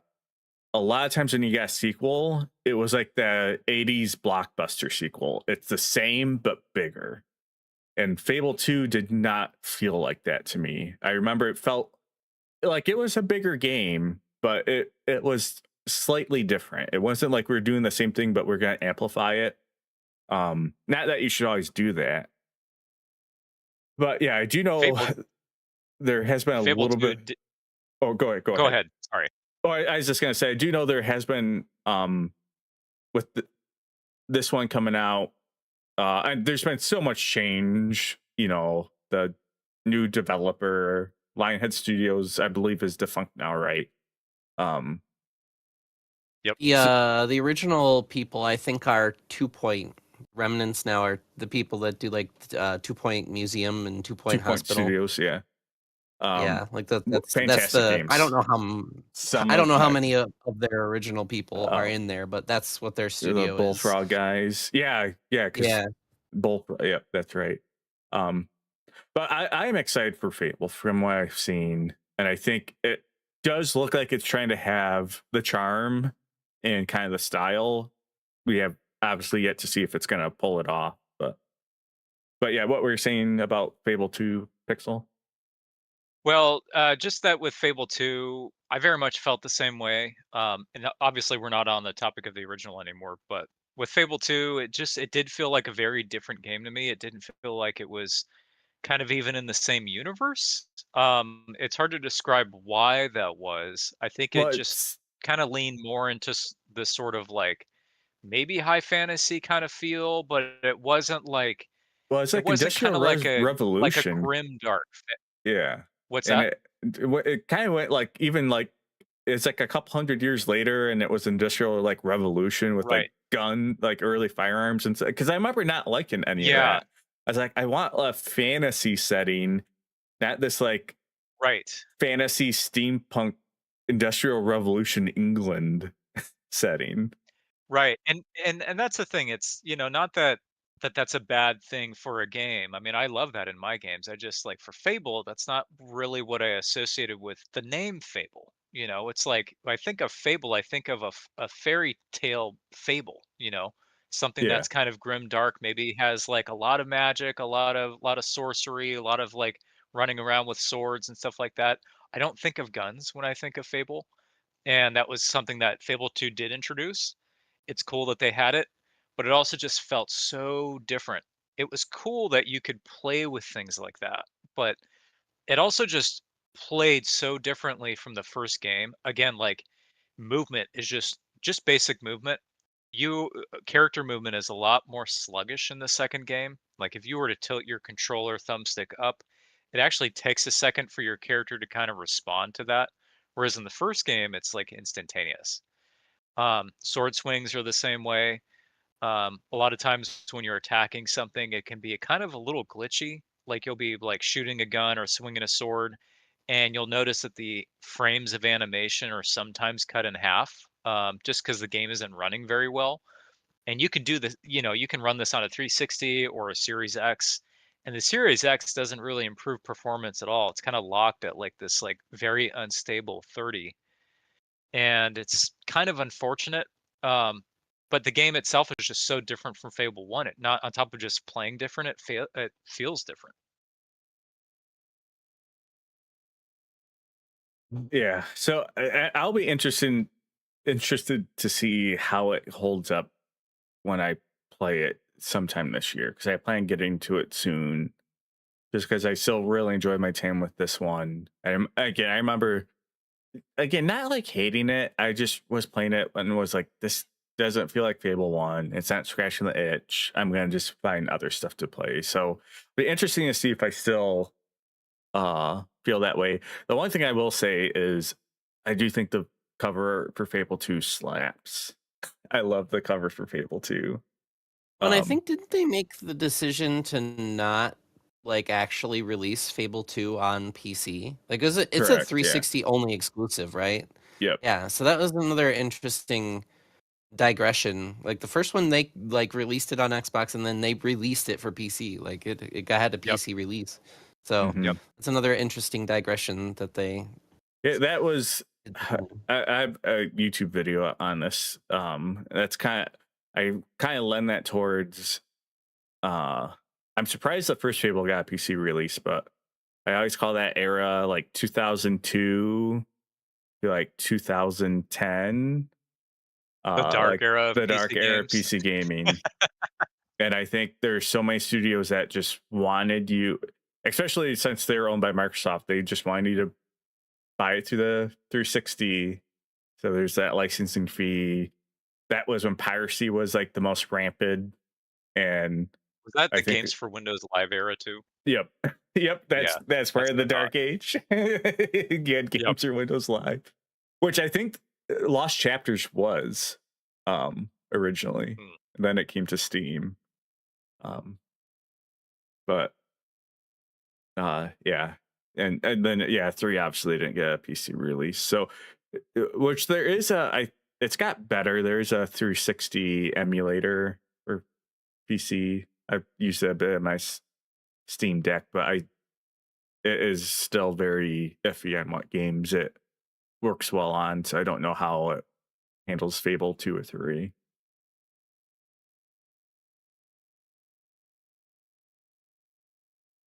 But yeah, I've any other aspects of Fable 1 or Fable just in general as the series or the IP people want to mention or bring up?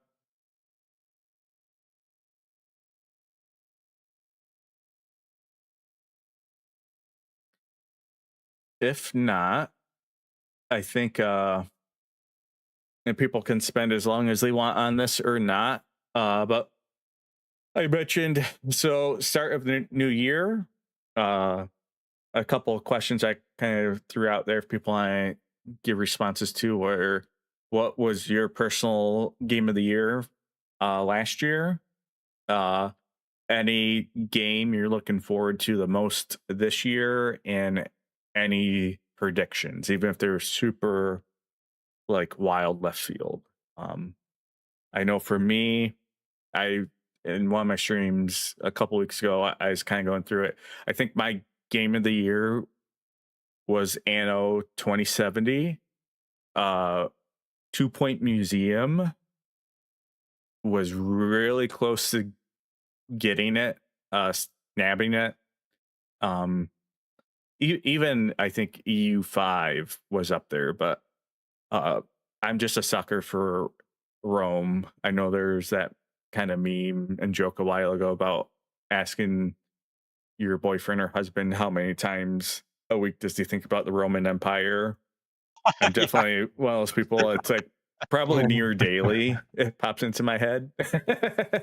um, but I love the Anno games. Anno 1800 is one of my favorite games of all time, and I was a little worried because the Anno series kind of has a history of fantastic game, and then they try and mix it up, and everyone hates it, and then they make another fantastic game. So I wasn't sure uh, if they would hit mark with 117, but in my opinion, they did. I know it's been pretty well received, so that's kind of been my game of the year. And I'm always just a sucker for. I love games I can just play. I have something on my other monitor I'm watching, listening to. Um, though Anno 117 does have a few issues. I don't think any of them are major. And then I was I really think- confused because you said 27 go oh, first. yeah. Yeah, that was a mistake. That was one of the failures. I realized that halfway through me talking. I know for me right now, I'm probably looking forward to Resident Evil Requiem the most, which kind of surprises me. I'm not a massive Resident Evil fan, but 4 was one of my favorites. One of my favorite GameCube games. Love the remake. And when Requiem, the trailer that dropped that Leon's coming back, and I think Capcom has been nailing the uh remakes. I didn't play Village or um the the other one, like the soft reboot. Because I really don't care about like the first person. Those have never interested me. I and like the straight horror never interested me in the Resident Evil. I love the camp, and if there's a Leon Kennedy in it, you know there's going to be some campiness showing up. And my drinking the Kool-Aid and prediction is going to be we get some type of Elder Scrolls 6 announcement for a release date in 27. You mean that it's being pushed back? That'll come out in 2027. That's my prediction. I fully accept that. I am drinking the Kool-Aid with that prediction. All right, Blue, you go. Oh man, there were actually a bunch of really awesome games that came out this year. Dispatch was amazing. Silk Song is a game that I'm still playing and I need to beat, and Clair Obscure is another game that I'm still playing and need to beat, and I feel like both of those games could potentially be insanely good. Also Phantom Brigade, which didn't actually come out this year, but they had like a super big like version 2.0 revamp, and they changed the core mechanics of the game and made it like super cool. So if you're a mech person, I highly recommend Phantom Brigade, the 2.0 re-release. We're getting another Fire Emblem game in 2026. Oh, hopefully. we are. Oh, I we'll love see Three what Houses, happens. but Yeah, I was and it's so supposed to disappointed be by Engage. Engage. Yeah, But it's Nintendo. So it is Nintendo. we'll see. That could be good and it could not be good, but I hold out hope. I'm optimistic about that one. I don't know if there's anything else super crazy 2026 outside of Fire Emblem, at least that I've heard of thus far. Predict another Skyrim release. If you There you go. That's probably more truthful. I don't know what I don't really clock the consoles these days because it's just PC all the way down for me, but yeah, there's going to be another Skyrim release on whatever the next Xbox and PlayStation are, I'm sure. They're gonna just do a Skyrim remaster like they did with Oblivion. Just re-release it with the Unreal skin. And I will buy it because I am an awful consumer. Do you have any predictions? Who gave his predictions there? That's a Skyrim release. Oh, Skyrim. Well, that is my I think isn't there a Halo reboot happening also? I predict that's going to explode. I predict that will explode.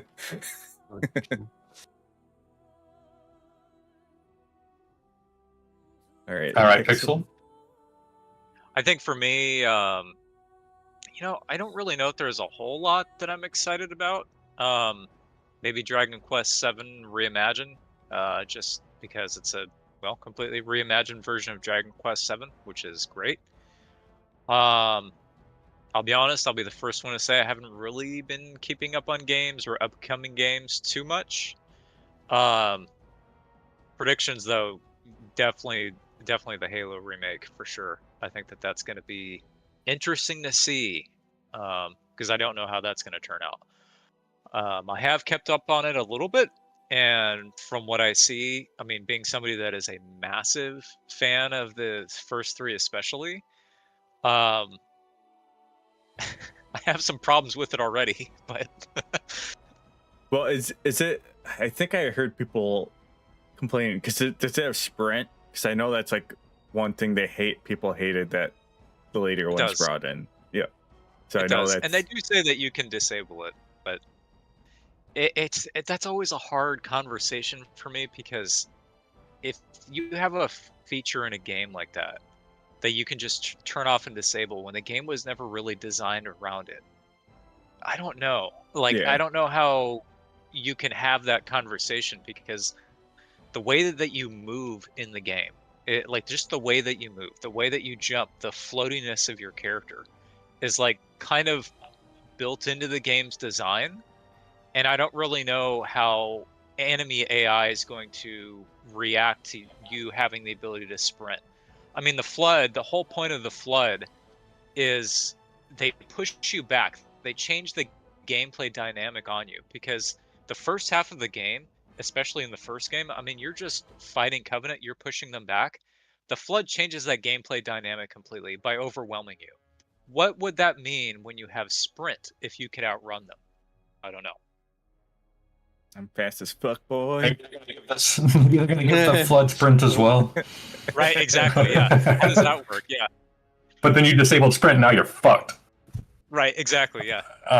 So it's like, if you enable Yeah. it, do they have it? Or if you disable it, do they no longer get it? Like, I don't know. I don't know how that's gonna work. So it's something I see, and I'm like, okay, I get why they would want it. They want to keep the gameplay modern, but the first game specifically is not built around that. I mean, it literally changes the gameplay dynamic around a specific enemy.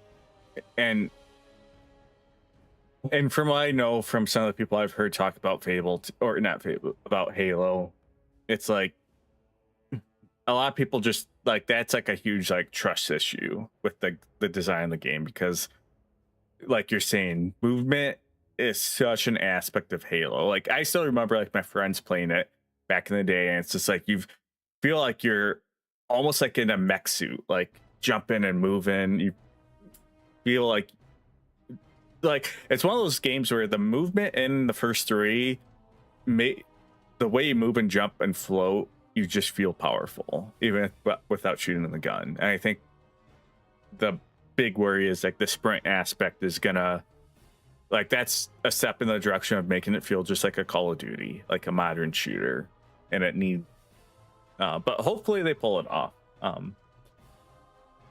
But yeah, it's going to be interesting to see how it turns out. I think that maybe you could make that right in some way. I don't know how that looks.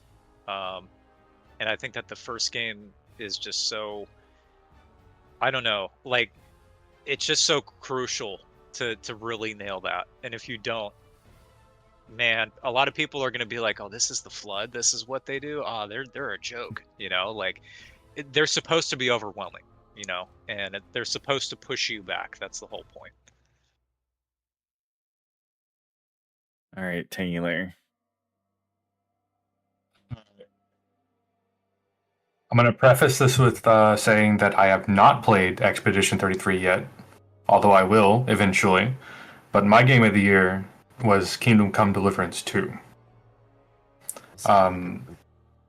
Yeah, which I'm looking forward to you getting to that, Joe, because it's a fantastic immersive RPG. I know it's not for everybody, but I loved it. I had been looking forward to it, and I liked it just as much as I thought I would. Dispatch, honorable mention, short and sweet though. Oh, yeah. I'm glad everybody I recommended it to enjoyed it. And then for next year, or this year, I guess, the games I'm looking forward to the most, Dark Heresy from Outcat, and Squadron 42 will be interesting at least. My prediction is it's going to get pushed back. Would not be unrealistic. And if it happens to actually get a release date this year, The Expanse is Irish Reborn from Owlcat as well. I have my eye on that, and I think the year that comes out will be my game of the year for that year. Pretty much no matter what else gets released next to it.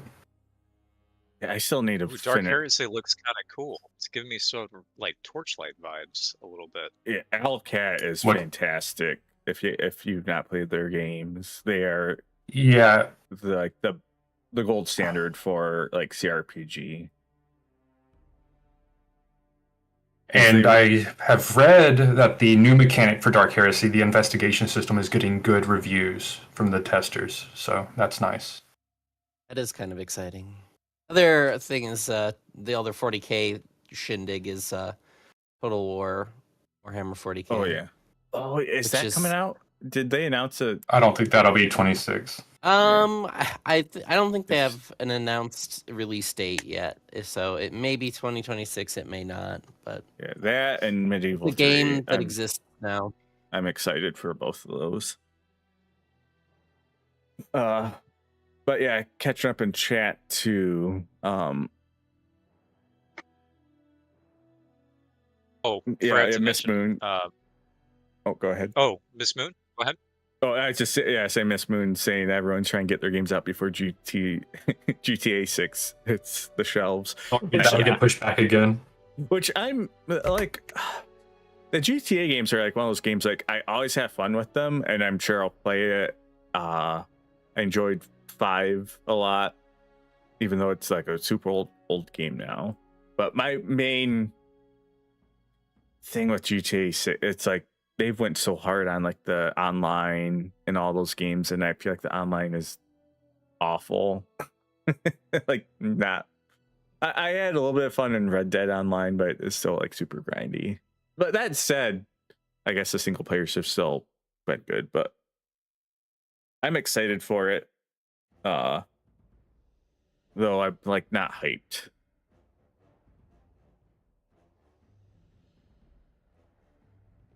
And then yeah, what were you mentioning, Big Mark?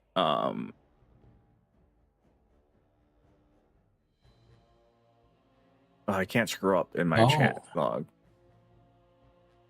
Also, the other game releasing this year that I forgot.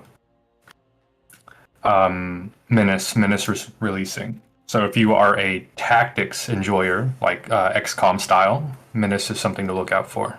Who's developing Menace? That the guys who did Battle Brothers. I forget the name of the studio. Yeah, I don't think I've heard of this yet. It's Overhyped Studios, but Hooded Horse is the publisher. And if you like indie publishers, you would know Hooded Horse is very good. Yeah, it's only 4 weeks I like away. the look of this one too. Yeah, if you guys haven't played Battle Brothers, the graphics are kind of goofy, but it's a fantastic tactics game.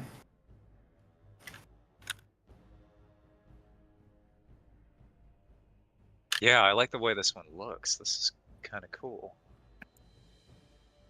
Oh, Menace even has like a demo already. Yeah, it I say releases next already, month. I guess it's probably out in the next couple weeks. So. Yeah. And for those who don't know, go ahead, Pixel. Oh, No, you first. I was just gonna say, I forgot to mention I think my game of the year last year was actually believe it or not, it was a remake. It was one of the Turok remakes.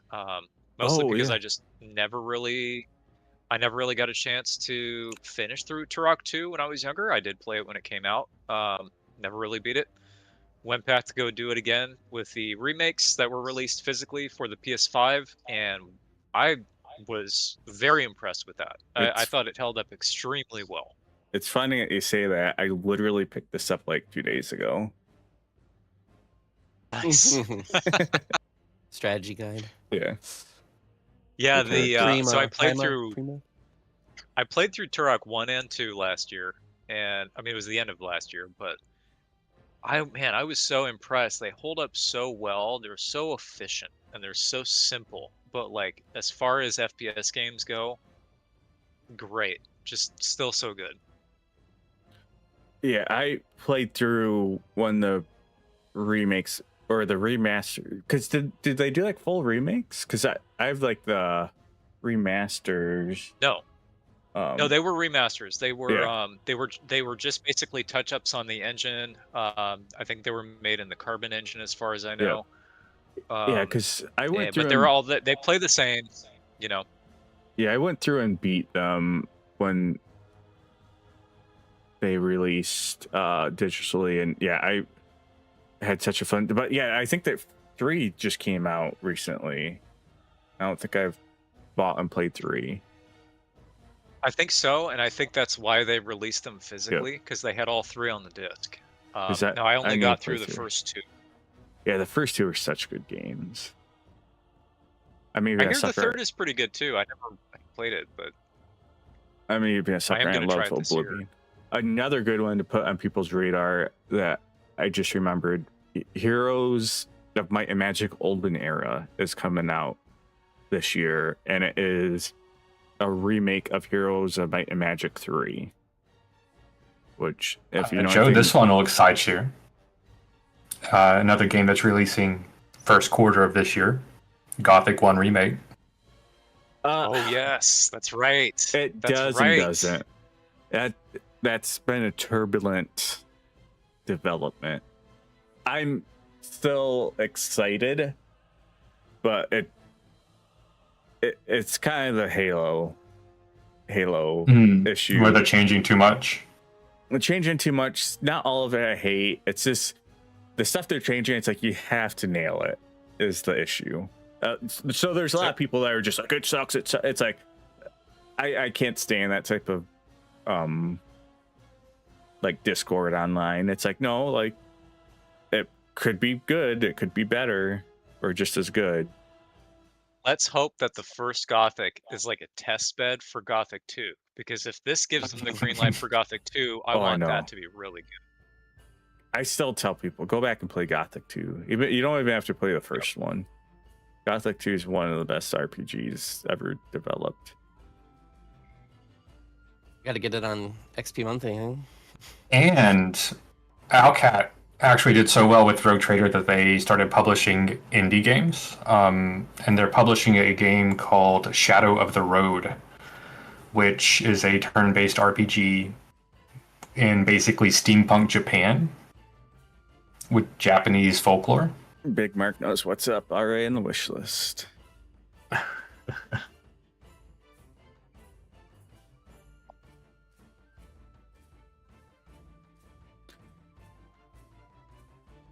I'm just scrolling through Steam to see what else is. Anything else popping off?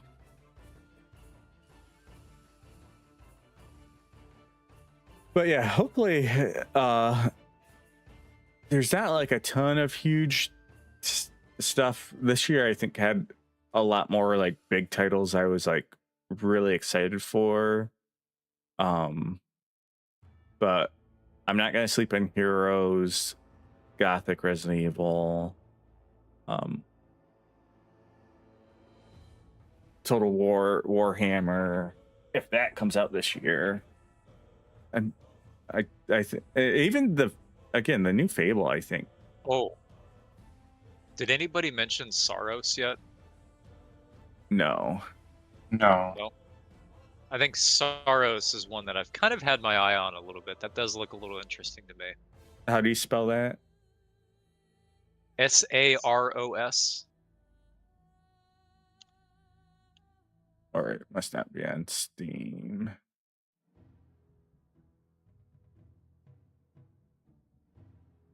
Oh yeah, I see. Like this is a play. Yeah, coming out on PlayStation. Yeah, Miss Moon was also talking about that Control Resident, which I've heard a lot of people are hyped for.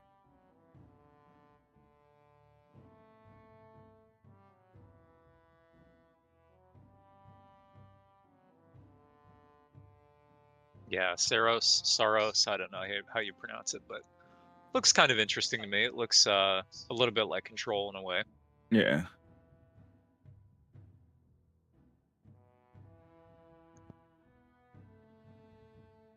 Yeah, Control Resonant. Remedy's just keeping on.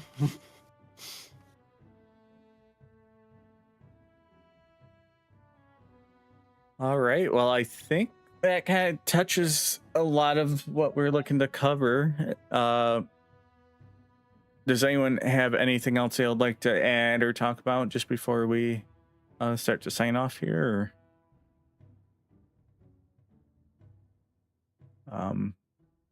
So yeah, if not, this month we have Bioshock is our game for EXP Monthly. I'm excited for that. I've been late to it, holidays and stuff. I should have pre-game. I have it recorded. I just have to edit it. I'll probably have that out this week. Bioshock's one of those games I've never played. I've never been really spoiled on. I know just a little bit from just the zeitgeist of it existing. So yeah, I look forward to playing Bioshock for the first time. Next month we have Star Wars Knights of the Old Republic, another game I've always heard fantastic things about, but have never played and really don't know that much about. I know it's one of Taylor's favorites. And then we got Knights of the Old Republic, not yeah. the Old Republic. Got it. Oh yeah, yep. And then we don't have anything picked for March yet. I got to reach back out. I know I was actually talking with Dave, so Game Dave. He plans on participating, and I think he is going to try and pick a game for March. So we'll see if he's able to pick a game and commit for that month. If not, make sure you still throw recommendations in, and we'll try and get some more games scheduled out for March and April. And I'm also, especially people in chat, let me know, and you guys let me know. I'm also down for if we want to do like more RPGs or like bigger scope games. Having games take, I wouldn't want to make it the norm. Like it would be like maybe like twice a year type deal, but a game could always be like a 2-month period too. So I forget some of the games we've talked about. Like if we did like Gothic 2, like Dragon Age Origins. Dragon Age Origins, the soundtrack people listen to on stream. Because those are like, you know, long Dragon Age, Gothic, those are like 40-hour, 50-hour games. So I'm definitely think it would be nice to maybe commit to even some longer RPGs as well. And we could always maybe give do those like a 2-month buffer, maybe. Yeah. So that would be like a March, April if we did a longer game like that. I think if we do a longer game like that, then we buffer it with like a shooter that's like a 10-hour experience too. We could always buffer it that way as well. So yeah, think of some suggestions, but yeah, I like what Taylor's saying. I think Dragon Age Origins, I would really love to do Gothic if people would commit to it. I just don't want to. Dragon Age Origins, it's at least more accessible because it's on all the consoles as well, as well as PC.